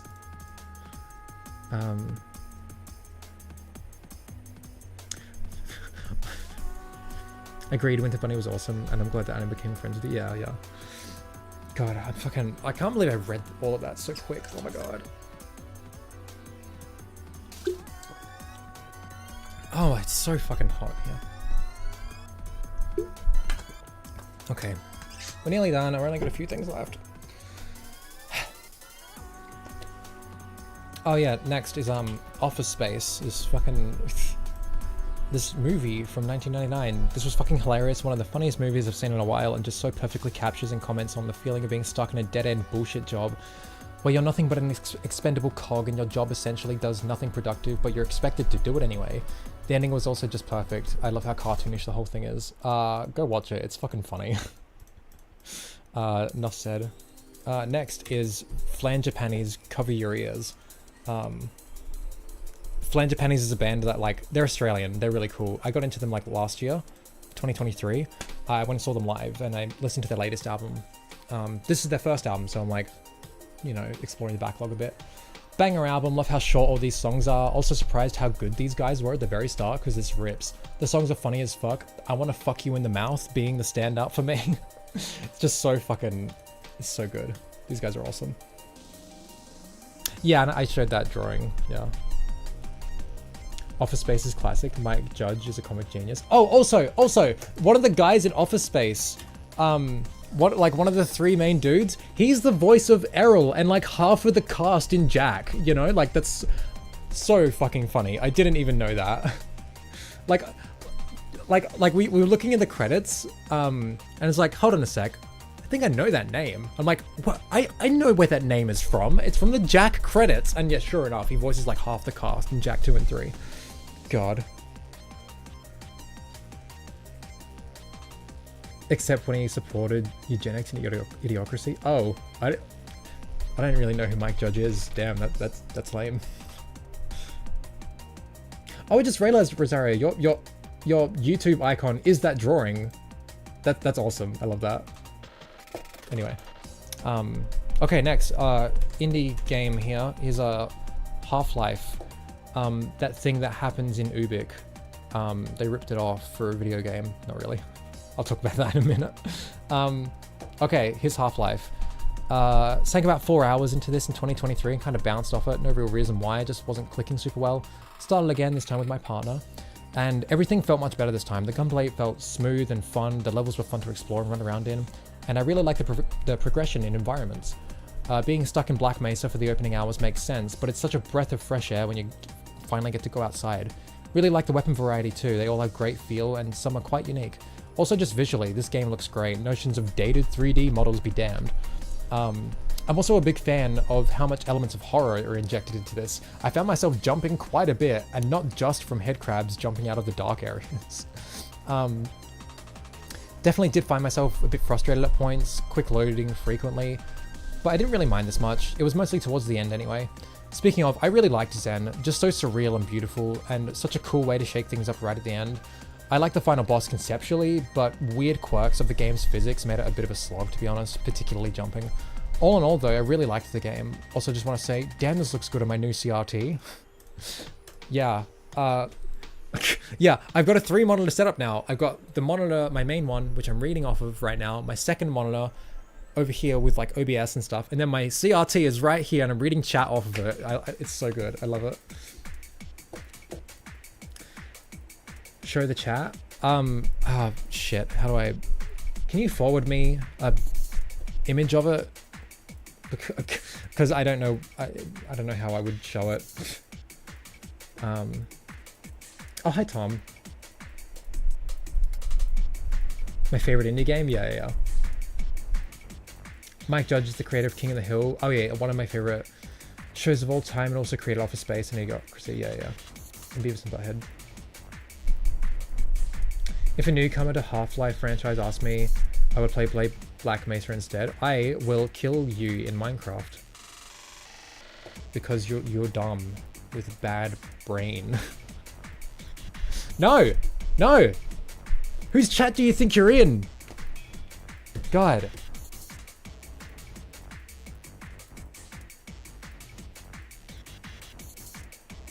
I'm gonna expunge you for saying that, yeah. Anyway, oh yeah, next one. I have, again. Here is Ubik by Philip K. Dick. Same author as Do Androids Dream of Electric Sheep? Yeah. Jesus fucking Christ, this book went places. There's like 6 separate times where you think the book is going to be one kind of story, but then immediately flips that on its head and takes a different direction. I kind of love it. The whole thing was incredibly gripping, and the world it presents is super interesting, really questioning our relationship with death and modern consumerism. Cannot recommend this enough as a great sci-fi mystery book. Might even like it more than Electric Sheep. It's fucking cool. I binged this in like 3-4 days. It's awesome. Alright, let's see. Yeah, okay, here's my... forgive the messy setup, but yeah, here's my CRT. I wish you could see it on. I have a really cool wallpaper set up for it. It's a Jack 2 one. But yeah, we'll... Fucking, I love the fact that I have a CRT and it's not like some off-white color as well. It's fucking black. It's so cool. I love it. And it's a pretty like decent one too. It's like a late model one, like a bit of mid-range. I typically run it, I typically run it 800 by 600 at 100 hertz, but I have toyed around. I think 120 hertz is the highest I can get at 640 by 480, and then I can play it like 124 by 960 or something, like 1224 by 960. I don't know these numbers. I can run that at like 70 hertz or whatever. That's the highest resolution I can get. At least with the toying I've done. This stuff is complicated, but yeah. A newcomer as a younger person unwilling to play a game with bad graphics, aka a normie. No, you don't baby these people. You teach them proper historical context and importance when it comes to art. You don't fucking be like, oh yeah, I guess you don't want to put in literally 0 effort to play a game that doesn't look like it was released literally yesterday. Here's a remake instead. Fuck that, no. And if they don't want to play it, okay. I guess they're not gonna engage with some of the most important pieces of art then. Sucks to be them. That's on them, you know? Fucking ugh. Anyway, I showed off all of my physical stuff, at least for now. My 8-year-old nephews wanted to play Pokemon Crystal emulated on my laptop while also playing the newest game on their Switch. Young people can appreciate data graphics like... Hello? God. How fast you run in Half-Life. I love the fact that it's like... The impression I always got about Half-Life was like, oh, it's like the first-person shooter to like have like I'm losing all my words. I've been talking for almost 3 hours straight, like non-stop. The impression I always got of Half-Life was it was the first-person shooter to have an emphasis on like storytelling and stuff. And I just can't get over the fact that it's like, oh yeah, that's great. Our protagonist is a person who's like an action shooter hero, like in Doom or Quake, and he's just a regular science guy who's never shot a gun in his life before the events of the story.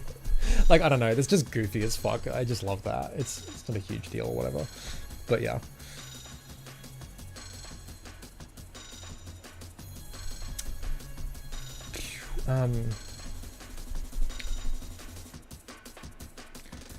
Of course I love the original better, but I'm also a fan of Stalker, and the first one aged so bad. Nothing ages because they don't change.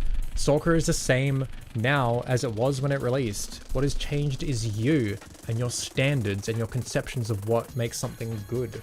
And you need to reckon with them and grapple with them when you engage with older works of art. I hate talking about video games. Yeah, but Gordon has a power suit. Okay, yeah, okay. So the power suit gives him like really good aiming and stuff, and experience with firearms. Like, it's stupid and it's goofy, but it's fine. You know, I don't care. I think it's just funny.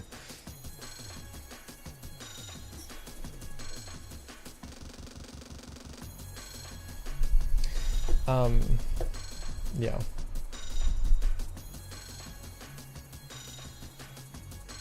Fan adaptations got better than the original ones in some cases. Get over it. How about you get over me removing your stupid ass comments? No, it's not about being better. It's, I don't care. Like, I've said this consistently. I don't give a fuck about the quality of remakes. I recognize that many remakes are very high quality and made with a lot of care and passion and talent. I don't give a fuck. I don't want them to exist. There's more beyond something being, quote, good as to whether or not it should be, like, a thing. Why am I doing this in this stream? This has got nothing to do with anything. I want to die. Anyway, let's Ubik.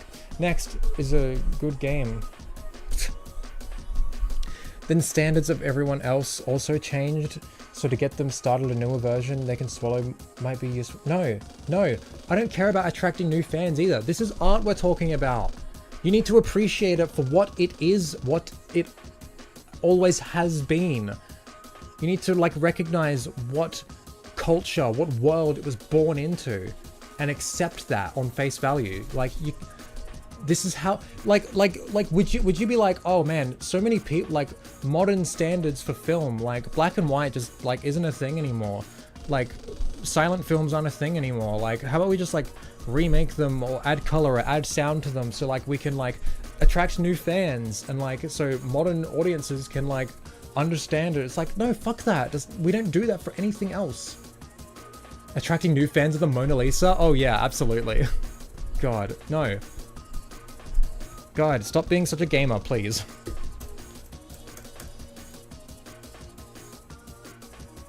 I like the explanation of the fan mod for Black Mesa does, where Gordon just accidentally got signed up for the security guard training and orientation. That's funny. We need to make a game that ages. Oh wait, we do. It's called Online Services. Yeah, pretty much. And then they die every time. And they all get lost forever. Anyway, next thing is Beyond Good and Evil for PS2. This game is real fucking cool. And we're nearly done. Under 3 hours. This game is so bizarre to me. I'm having a really hard time summing up my thoughts on it. That isn't just listing out the things I like about it. It's got a super unique and cool setting and art style that's really captivating. Really feels like there's so much more to this world that's just out of reach. I really love the fact that the game isn't exactly what I was expecting it to be. I thought it'd be some supernatural action/exploration game, and it is to an extent, but Jade isn't an action hero. She's a photographer, a reporter. That's what you do to further the plot, not just beat up some bad guys. In fact, stealth is a big part of this. It's nothing super in-depth, but it's cool that so much of the game is spent not engaging with combat for its own sake. When you are forced to fight something, it feels like a nice change of pace. The fact that you join a secret resistance to throw a people's revolution is also just like so fucking cool. Like, this cartoony sci-fi game doesn't shy away from this sort of messaging through euphemism or anything, just fully uses the language of revolutionaries and puts their own radical news reports and stuff out. It's so cool. Everything about this game is so cool, I couldn't get enough of it. The ending portion of the game was really sick too. Also just love Jade's design, just absolute peak with a sprinkle of gender envy. This game rules. Yeah. Beyond Good and Evil's great.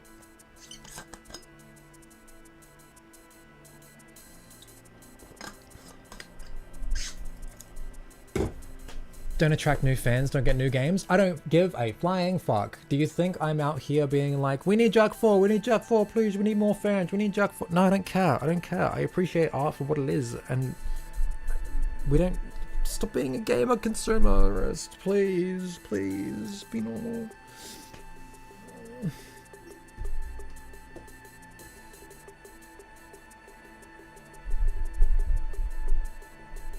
Not every series needs new games. Yes, we didn't need Sly 4, correct. Does the Mona Lisa need a sequel? Mona 3.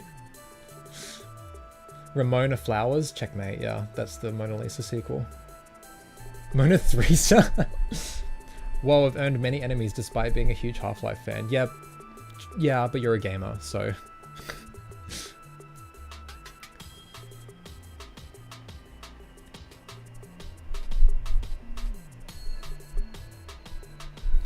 Also, gaming as an art form, agreed. Gaming is way over-commercialized. Yeah, and it's a shame. I mean, I could go into this a lot, but I really think that the context in which, and the time in which video games became a thing and became popular is kind of what led to it being way more commercialized than any other art form, like film and stuff. To the point where, like, you know, we're kind of in a point in time where video games should be like maturing as an art form, but we're still far from fucking, like, as people who enjoy video games, as like people who appreciate like analyzing video games, like video game theory, and video game design itself, it's so immature still. We're still like not tapped into the fucking, like, anywhere close to what this art form is capable of. Like, we're still like dealing with such fucking outdated conceptions for video games, and it's a shame. And I think like a large part of that is down to the time and context in which video games became a thing. So yes, Life 4 was way out of place. Anyway, I'm not saying Half-Life original was not a masterpiece. I'm judging the eyes of the nowadays consumers. Yeah, but who cares? Like, you're presupposing that we need to have more people who are like Half-Life fans, or like we need to have more fans to get new games. Like, none of that is relevant to anything.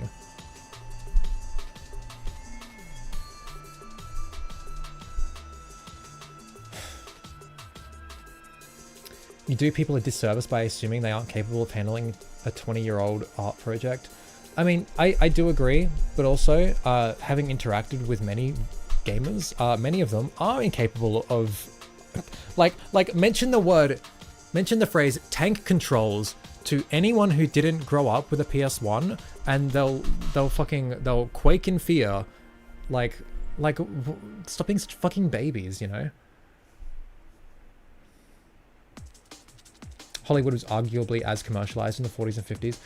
Yeah, probably, but capitalism sucks a lot more now, and video games kind of came about in conjunction with that, with it getting worse. No, yeah, it's just a fundamental disagreement over whether people without taste need to be catered to, because there needs to be more people consuming the series. Commercialization brain. As long as the Half-Life 3 movement is alive and pushing for more, it's more likely is to happen. Please get a life. If Half-Life 3 happens or it doesn't, who cares? Like, okay, that'd be cool. Please appreciate what you already have. Like, don't just consume product and then be excited for next product, please. Hey, if we like remake Jak and Daxter like to be more like, you know, friendly to modern audiences, then we can get more fans, and oh my god, then we can get a Jak 4, and we get a Jak 4, everyone. And, you know, the only thing that ever fucking matters in our lives because we're such losers. We need a Jak 4. We need a Jak 4. Half-Life is still a salient piece of art, even if Half-Life 2 or Black Mesa didn't exist. Yeah, exactly. So Mulan, huh? Yeah, I kind of forgot to write something about Mulan. I got so preoccupied trying to get all these images that took me fucking ages to find and download, because I wanted them all like the original versions of all these book covers and posters, and also like in decent resolution. It's harder than you think. But yeah, I watched it December 31st with my lovely girlfriend in chat. And yeah, I loved it. I don't have anything to read, so I guess I'll just say things. I've only seen the second one as a kid, which is funny. And I only know the plot of the first movie from playing Kingdom Hearts. So yeah. But watching it was really cool. I really fucking loved it. Like, the art is just so beautiful. Like, it's crazy to me like how much texture everything has when watching, like all of the lines and like the coloring and everything like that. You can see like how much texture there is to these drawings, you know. And the animation is so beautiful, and like the art style is so beautiful. Just like, yeah, lots of trans allegory stuff at play, which was cool to see, I guess. Which I did like. God, this fucking song bops. Yeah, the songs are really nice and catchy. They were cool. Mushu is cool as fuck. I love him. I love the little bug. I didn't even know there was a bug, because the bug isn't in Kingdom Hearts, and that makes me sad. Yeah, I thought it was a really good movie. Really good movie. I'm not even like a real big Disney fan or whatever, but yeah, it was good. I really liked it. That's my 2024 media thread. And look, under 3 hours. Let's fucking go. Oh, my voice. Ugh.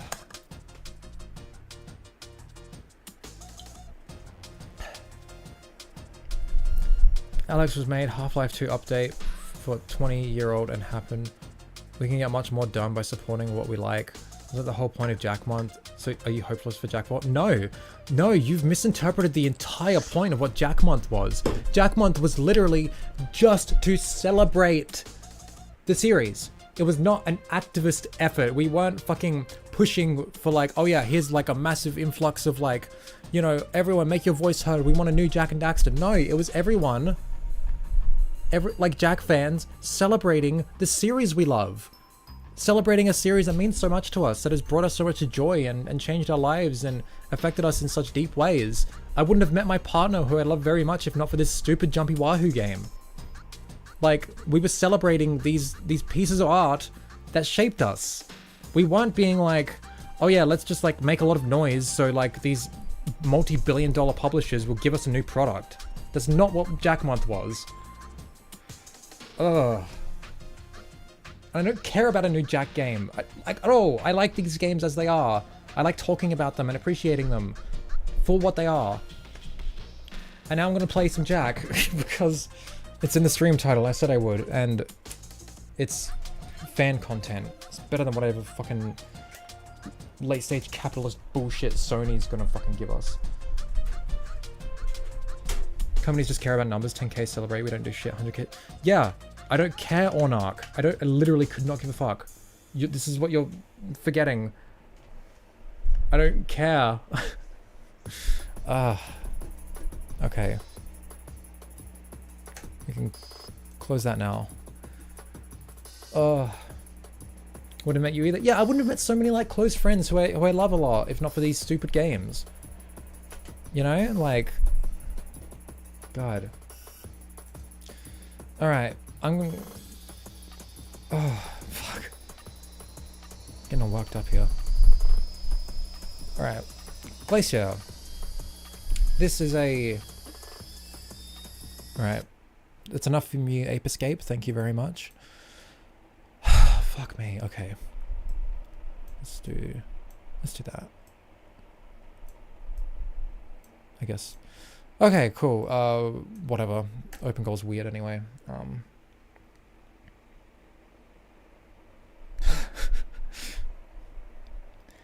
The end goal of being a fan of something does not have to be, quote, get the company to make more product for me to consume and spend my hard-earned money on. Yeah. I don't think that, like, there's not a goal of being a fan of something at all. There's no goals in this. You just express your love for something that you love, you know? I think that's the best thing fans can do. Like, put into words or feelings or put into art. Like, express yourself, express the ways in which this art that you love a lot means so much to you and has affected you. That was the point of Jack Month. It was celebration, not a fucking community effort to get new product.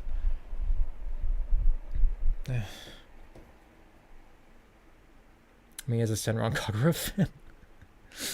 I might have missed the context for that, but I've literally only played the first DS game. God. I'm a fan of Metroid, therefore I write fanfic. Exactly. Supposedly. You will. I know you will. What are my thoughts on the new Naughty Dog game? I have none because I know nothing about it, essentially, and I know essentially nothing about it. I don't know. I from what little I've seen though, I'm not a fan of, like, you know, the constant harkening back to, like, nostalgic aesthetics in these multi-billion-dollar projects. Sorry, hundreds of millions of dollar projects from multi-billion-dollar corporations. Like, I'm sick of nostalgia. Actually, no, I want nostalgia back. I want it to not be dead anymore. Anyway.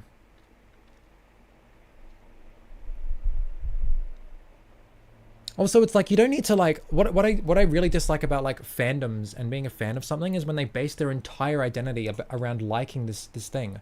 Like, you can like a thing a lot, and that's fine, but, like, you can also like other things and engage with other things that don't have anything to do with this thing you're, like, a fan of, that you've based your identity around. Like, I just went through nearly 100 pieces of art that have nothing to do with Jak and Daxter, and that's my favorite series, my favorite game. Please go out and enjoy new art, and not like with a goal in mind of, like, oh yeah, I wanna be a part of another fandom and pressure companies to give me more products. No, do it because, like, you want to enrich your worldview. You want to appreciate art and become a fuller person as a result of it. You know, like, ugh.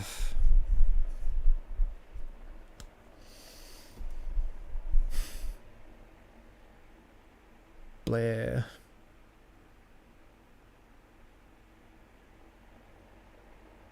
So am I the one so desperate for the content that I'm willing to buy it for nostalgia's sake in exchange for anything new? Of course I love it, that's why I want more.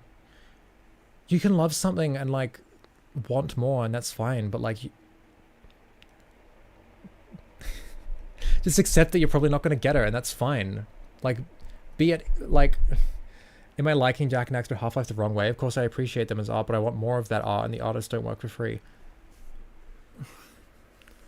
If your first priority as a fan of something is, I like this, I want more, then I think your priorities are not in check. Yes, I think you're enjoying it wrong. Because I think if you enjoy something, you should focus your attention and your time and effort, or, like, just, like, your mental capacity when you think about a thing, as to you should focus it on the things you enjoyed about it, the things you appreciated, instead of just, that was good, more, I want more, I want more. Like, no.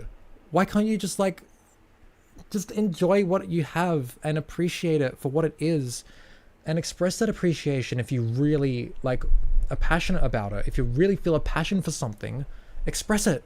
Don't just demand more of it. Ugh. I had 20 years to appreciate them. I want more because it was good. Look for it in other things. Look for the things that you enjoyed in something and find it elsewhere. I really enjoy fucking, I don't know.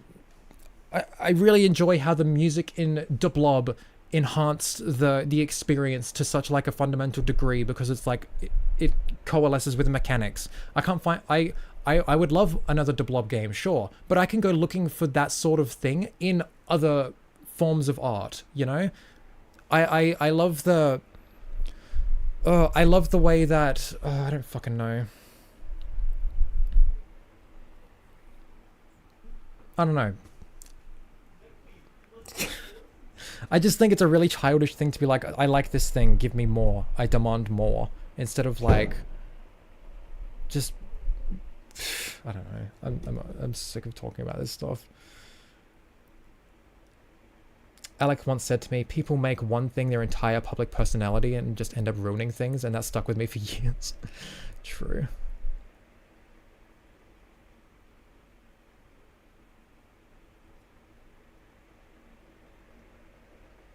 Also, if you really are so desperate for more Jack, for more Half-Life, plenty of fan mods, like plenty of fan-made content and art made with a lot of love and passion for the thing they're making fan art of. Like, if you like, that's what I think is the best way to go. If you want more of a specific thing, look to the community for really cool fan art and fan creations instead of just demanding more product. I like Zeke, give me more Zeke. I'm sorry, I can't. Not until you get to Australia.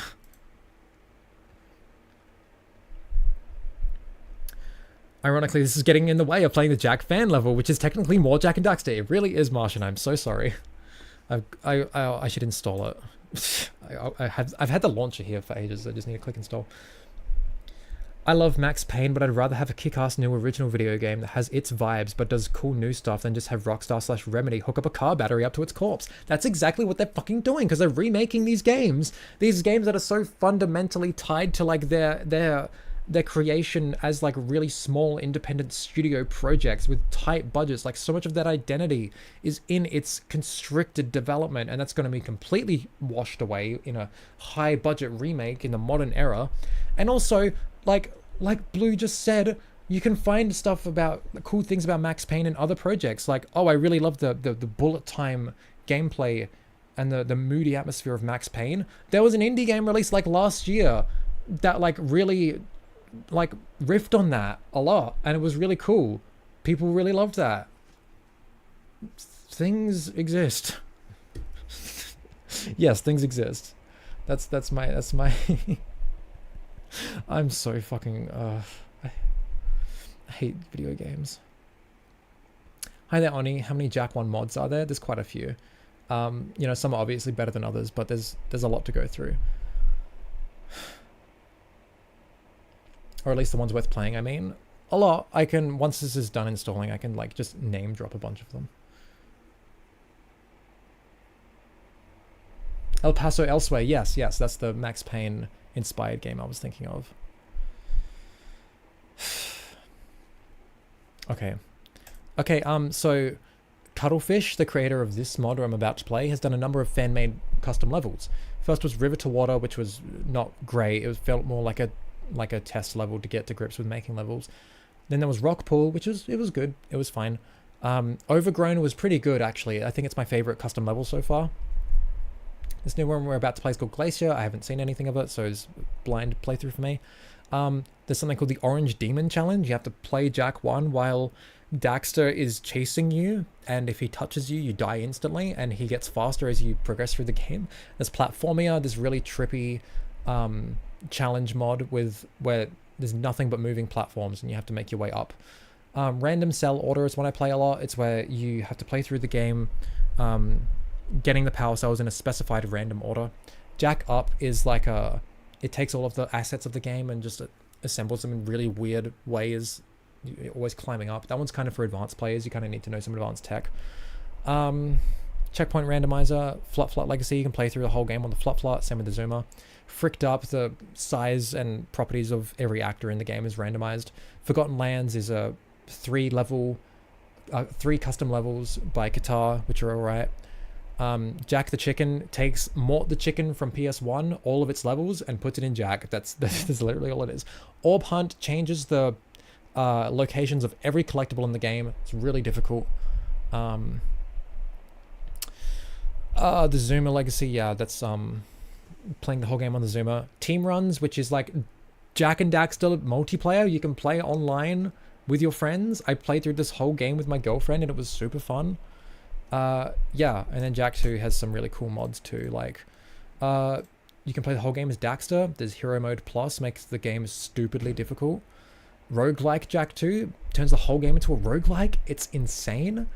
There's an Orb Hunt for Jack 2, which is also really difficult. Yeah, there's a lot of cool shit. If you're a fan of Jack and Daxter, Open Goal exists if you want more. Anyway. Play that, and I'm gonna... application... What is it? Window capture. Open Goal. There we go. And then application capture. Open Goal. Now I can turn off desktop audio. And I can... Okay, there we go. We're playing a game now. Can my controller's not working. Fuck's sake. Hold on. Let me see if my PS2 controller will work with this. We might still be a little bit away from actually playing anything. I'm so sorry. For real though, everyone has stuck around for my reading out all my media thread stuff. I appreciate that. It was really fun to go through everything. And I'm glad people were interested enough to stick around for that. I enjoy talking about it all. Also, sorry I haven't streamed in a few weeks. Just been kind of busy. Yay! My PS2 controller works. Are your nails done? Oh yeah. Like my nails are always kind of black. Because I think it's pretty. I've tried and failed at recommending Half-Life original to younger audiences, 16. Okay, that's their loss. Accept it. I'm sorry, that's their loss. Maybe they'll come back to it when they're older and they're not as young and stupid. Who knows? If not, it's not a big deal. It's really... I can't fathom caring.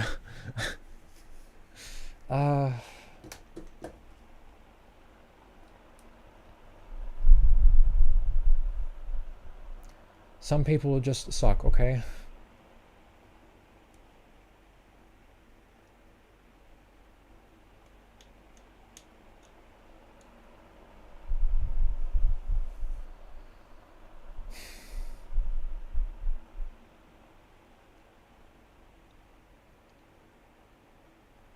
Also, it's like, if you really do love the original Half-Life or the original anything, if you love something, why would you prompt people to not play that thing?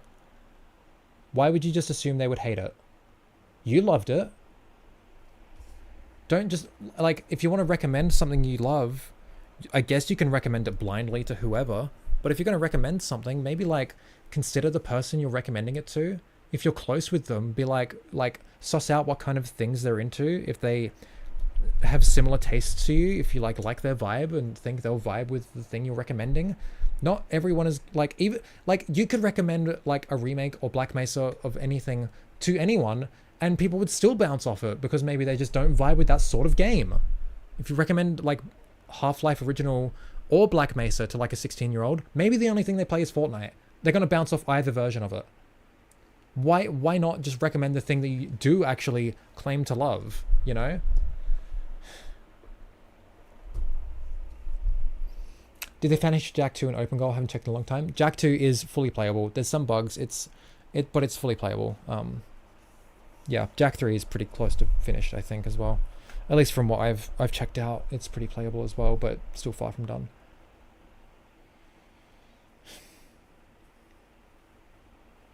Thank you, Tom. I appreciate that.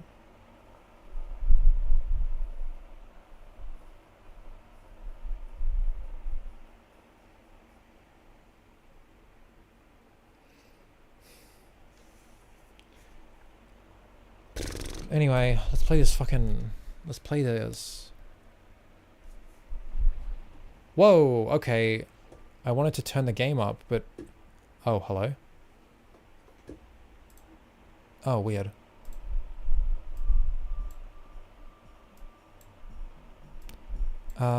Is this a good volume?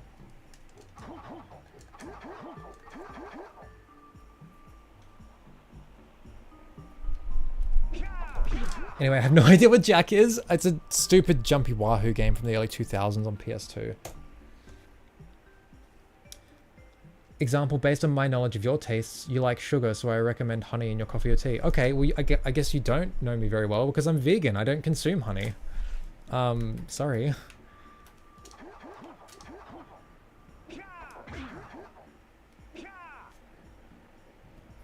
Maybe I'm making a straw man fallacy for many young people.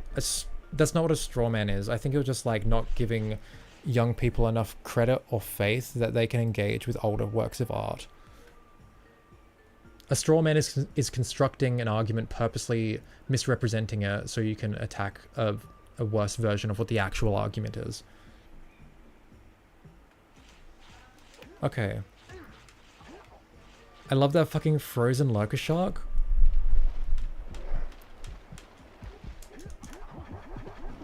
Oh.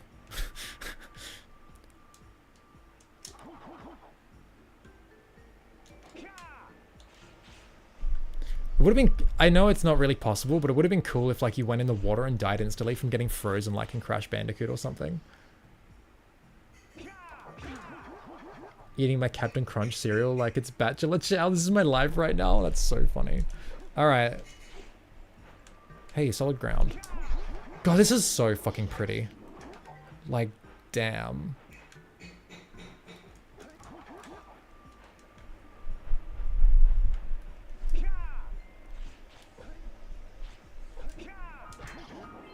Nice. One sec.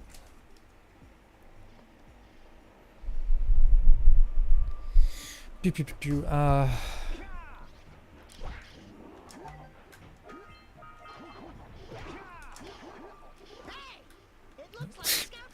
Always in red boxes.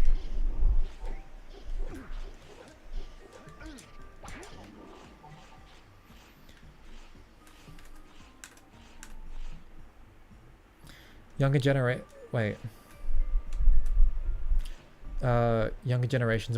appreciating Half-Life or even Jack, 1 in 10,000 would say yes, this is cool. Okay, and maybe instead of okay, how about this? If that is a problem to you, which I think it kind of is, that like a lot of people can't seem to appreciate older works of art because of like some notions of like being outdated or whatever. I think it's kind of a problem too. But if you want a solution to that, how about we like try and shift our cultural values towards art of that of appreciation and understanding of historical context, instead of just let's replace it with something that isn't the thing we actually like, but something purely for this that exists for the sake of getting more people to buy it and engage with it by stripping it of everything that made it special in the first place, and it just being like wearing the skin of the thing we actually claim to like. Change cultural values and norms if you want to solve this issue.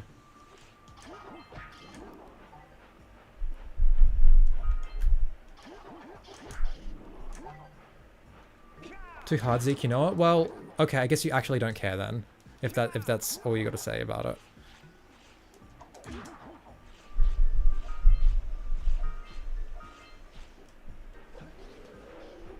Fuck, this is so cool!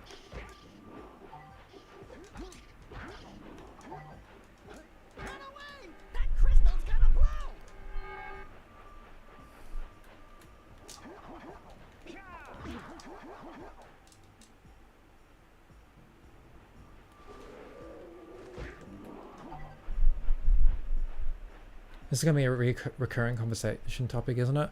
Where have you been, Martian? It's been like this for... When did the Klonoa remakes come out? 2022? It's been years, my friend. I'm so sorry.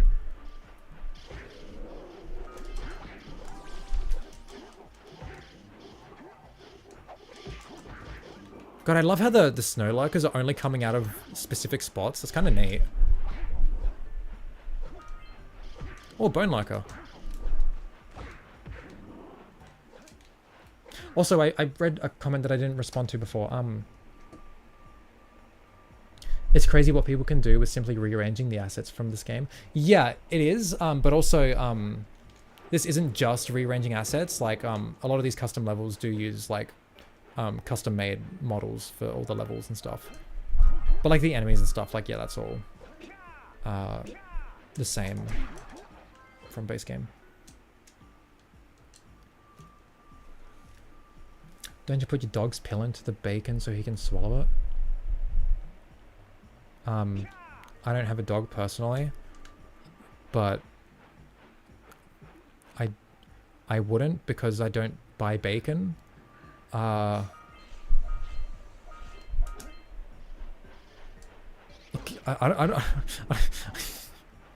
don't know what this question is meant to. I don't know. Oh my god! What? What? I love this. Oh my god. Cuttlefish is just fucking... Damn it. Oh, you were asking me, like, metaphorically, not literally? I thought it was because, like, I said I'm vegan, so I wouldn't eat honey. No, I don't give a fuck. I've said, I don't know how many more times I can say this. If someone bounces off of a game because it's, like, quote, too old for them or whatever, like, that's the reason they give, okay, that's their fucking loss. They're lame. Call them lame. I don't know. Like, that's their right to feel that way. Maybe you can, like, oh, okay. Maybe you can have a conversation with them to try and convince them to appreciate art better. I don't fucking know. The act of remaking a game is just like, it's not only disrespectful to the art it's trying to remake, it just also reinforces so many shitty cultural values and norms that we have about art. And I'd rather not reinforce those norms. It's not so important that someone plays a game from 20 years ago that we have to replace it with something else. Oh my... What is this fucking level? I'm head out. It's 2 AM. Lol. Nice catching the stream. Good day, night. Good night, Celian. Thank you for stopping by. Please stop using AI voices, I beg of you.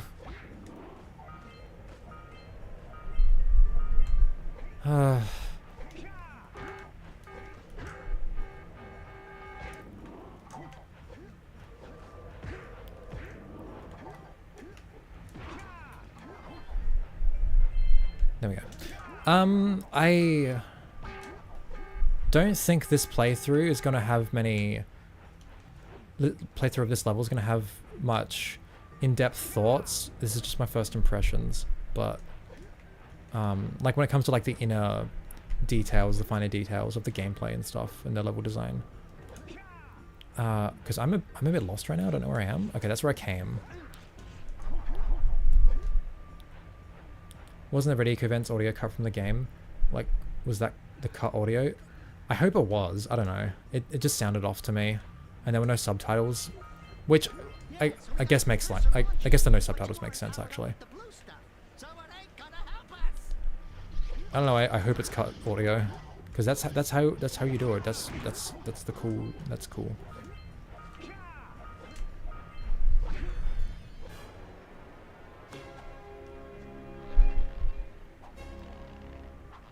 Is Jack filled with slime? That's what his animations are giving? No, he's just a cartoony boy. Got that squash and stretch.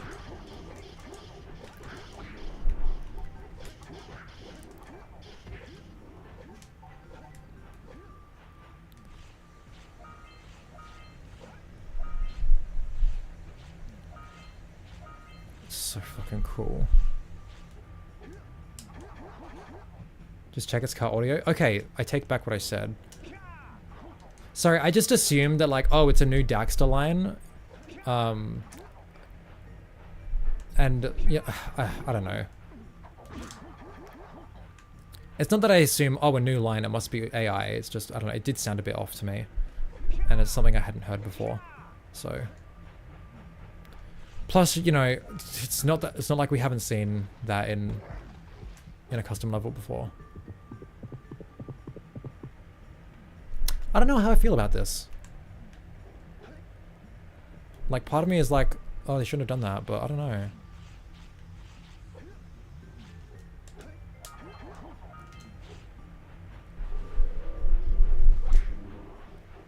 Is this, oh, we're back to where we were before, okay. Whoops. I'm curious what the point of the red eco vents was in the places where I missed them. My tummy hurts now. Maybe don't eat cereal at like 11:18 p.m. I think that's the time. Okay, so what's the point of the...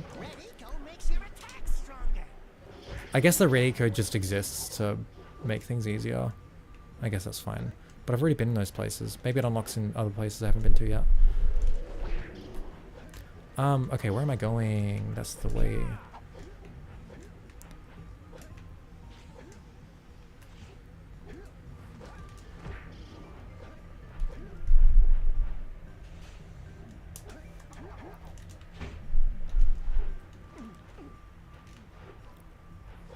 Okay.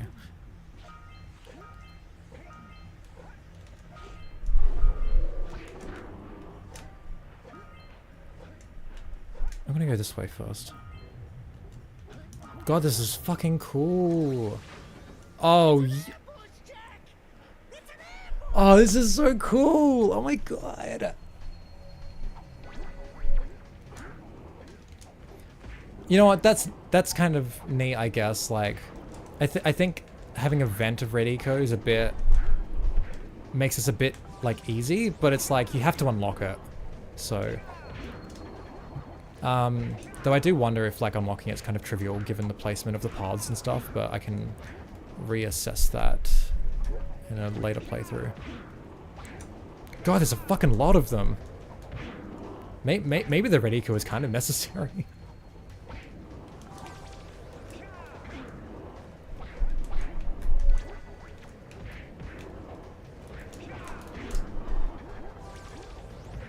Oh my, I can't believe how many there are, holy shit. Waiting for me to get critical here. I'm sorry, this whole remake stuff has taken away a lot of my brain capacity. I'm kind of just playing at the moment and enjoying it. Maybe next stream maybe off stream I can play it a few more times and get some thoughts. And then I can revisit it next stream and be a bit more in depth. Fucking nice. That was so cool.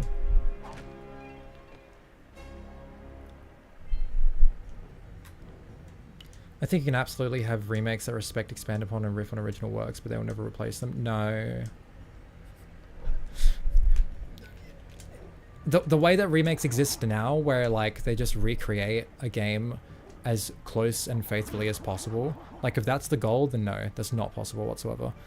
If it's like a Final Fantasy VII sort of dealio, where it's like that, like you kind of need to have played the original to actually appreciate what they're doing. Maybe. It's also like a reinterpretation of a lot of those mechanics and story beats and stuff.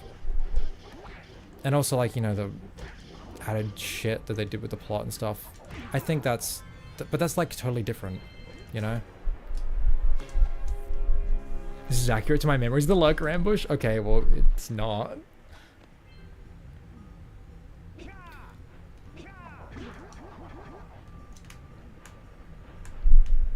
Okay, what am I doing?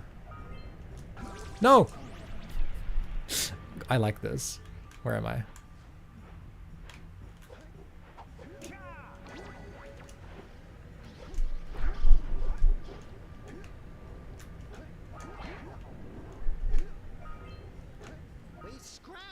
Shut up.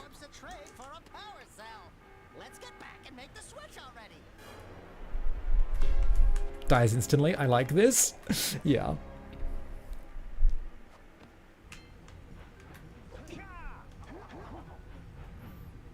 Oh, Ornog, hi.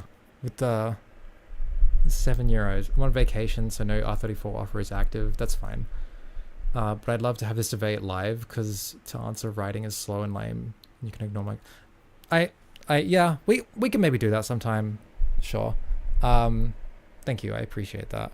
I don't hate you or anything. Like, I'm sure you know that. It's just this fucking, this topic, I swear to God. I need a retro tank. What's that? It was 11. Woo.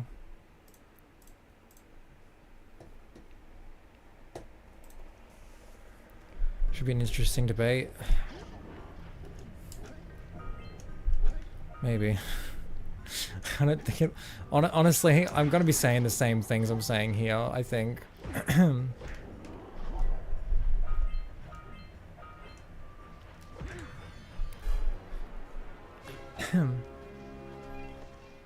How about we agree to disagree? No, this is where I get the rock. And I gently hand it to you above your head.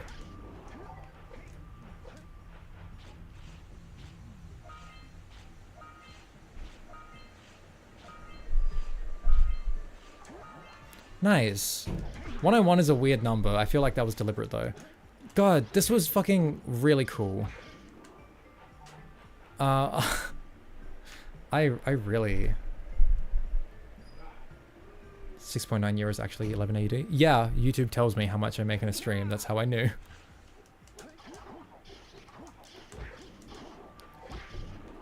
I want more games and I'll bend to capitalism to get them. Not really. Well, lucky for you, there's plenty of new games being made. Just not the exact ones that came out 20 years ago. Play them instead.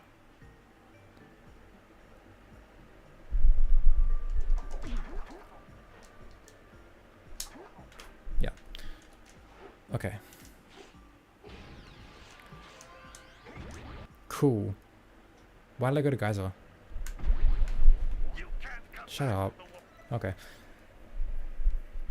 Obligatory moment of demanding people play I Am Your Beast at gunpoint, yeah. What console are you playing this on? This is Open Goal. Surely you've been to enough... Shut up! Surely you've been to enough of these streams to know what the deal is by now, Alonso? Surely. Also, yeah, you literally just missed the new level. Sorry. Let me get the fucking power cells.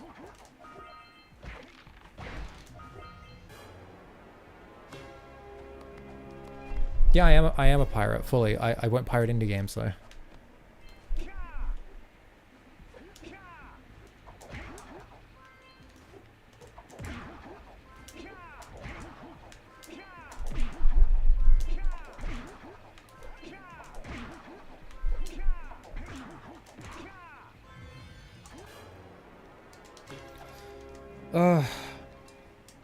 I'm gonna go soon.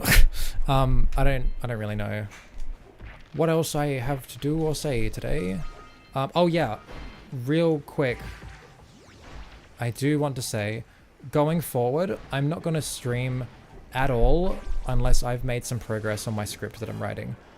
This stream was the exception.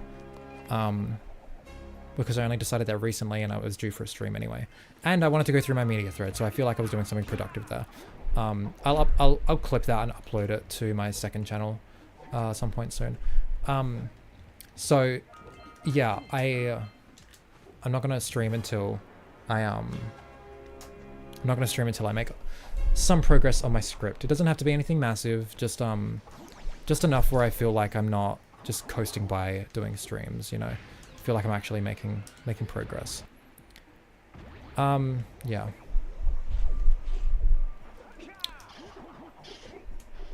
That is to say, since last stream, I haven't made any progress, just because I've been a little bit busy, I've been preoccupied, haven't been in the right mood, but I'm not stuck. I mean, I'm a little bit stuck, but you'll never convince me that remakes are worse than gacha games, by the way. Oh, I don't believe that. I think gacha games are way fucking worse. Are you kidding me? What? No. When did I ever say that? I do think they're about as soulless, though. I'll say that much. Just for different reasons. I'll say this much, okay? I have a lot more respect for you if you play remakes than I do if you play gacha games. And one of my best friends plays a lot of gacha games. So I don't know. I don't know what I'm trying to say. No, remakes are not as bad as gacha games. Nowhere close. Yeah, I don't know how I feel about... Oh, you can't even fucking get back up there anyway. That was a scam. That was a lie. Go into debug and fly around. Uh-oh.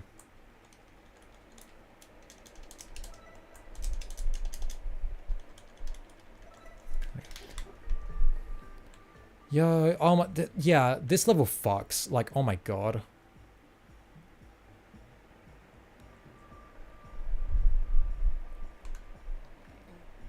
Okay, just gut feeling this is the best new level again. Cuttlefish, good fucking job. Like, holy shit. Ah, this rules. I maybe have a couple nitpicks, but I need to play it again. Now that I have everything in mind. But fuck, this was awesome. I loved this. Oh, hi Alex. You're coming right at the end of the stream. Towards the end, I guess. I'm pretty much done. And my voice is giving out. Yeah, Happy New Year. Looks like you're doing something else. Shut up. Took my feedback from the last one, I think. Level has natural looping. Yeah, and I love that. That's always been like a big thing for me as well. It's just I feel like I even made that critique with Overgrown. I just I felt what the good things about it outshined that sort of aspect that bugged me. Fuck, this is so fucking cool. Oh no, that's perfect. Oh no, God, this is awesome. I love it. It's so pretty, and I love the dark eco with the snow. That makes so much sense. I don't know why. God.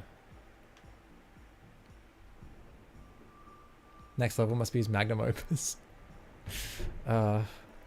Okay, no hate to Ornark or anything, but I do wish I was able to like play this and talk more about the level instead of all that remake crap. Yeah. Okay. Yeah. This is a good level. I really liked it.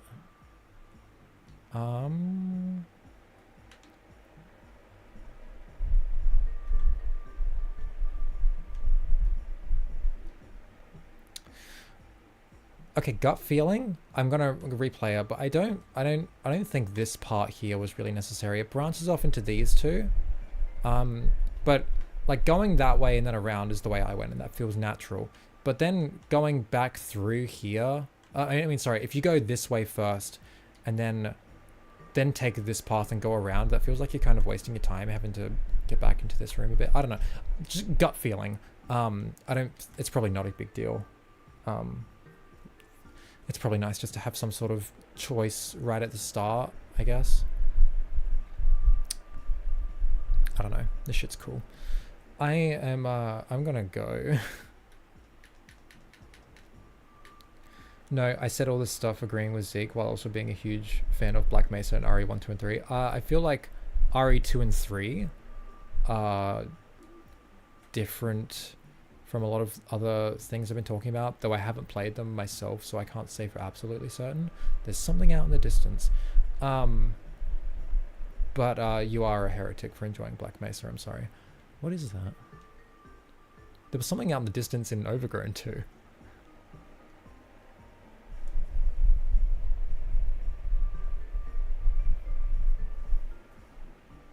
Whole level can be done without X, and I found out how to avoid all checkpoints. Nice. Modern community creating new content is always good. This can lead to new players making a pressure for. Yeah, you're a loser. Sorry.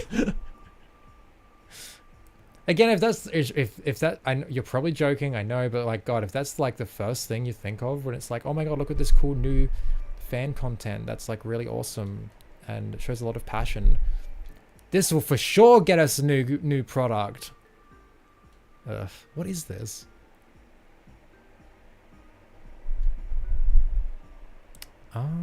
Is that dark? That's Dark Eco. Untextured. Interesting. Why? Oh.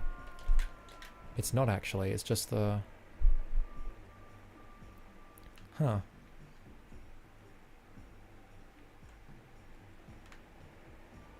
Modern communities led to studios feeling that fans will patch their mistakes. Oh yeah, that's also a thing, but this is different. These are mods for 20-year-old games that were complete and good on release, unlike Bethesda games.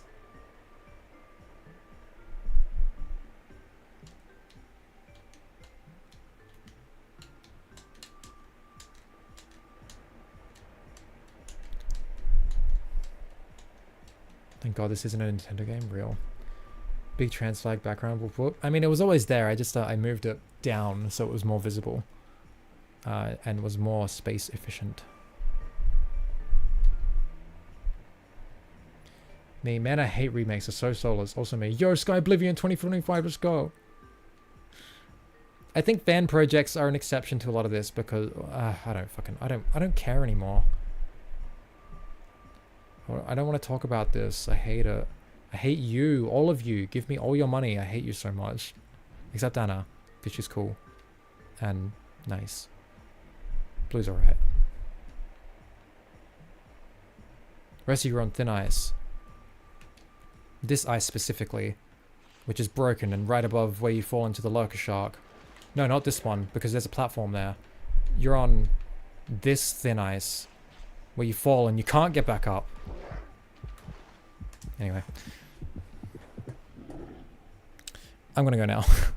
I'll try and get my lighting situation fixed before next stream, I guess. This was scuffed, but thanks for coming, everyone. Today was fun. I'm glad I got to go through all of that. Now I've got to clean off my bed because all of the stuff I showed on... Oh yeah, I forgot to say. Oh, I'm so stupid. I do want to say, I did read all those books this year, but that's not the... Okay, thanks, Blue. That's not the only stuff I was reading this year. I also have like a little stack of things that I did cursory reading of. Real quick. Here's some like zines that I got. What is anarchist music?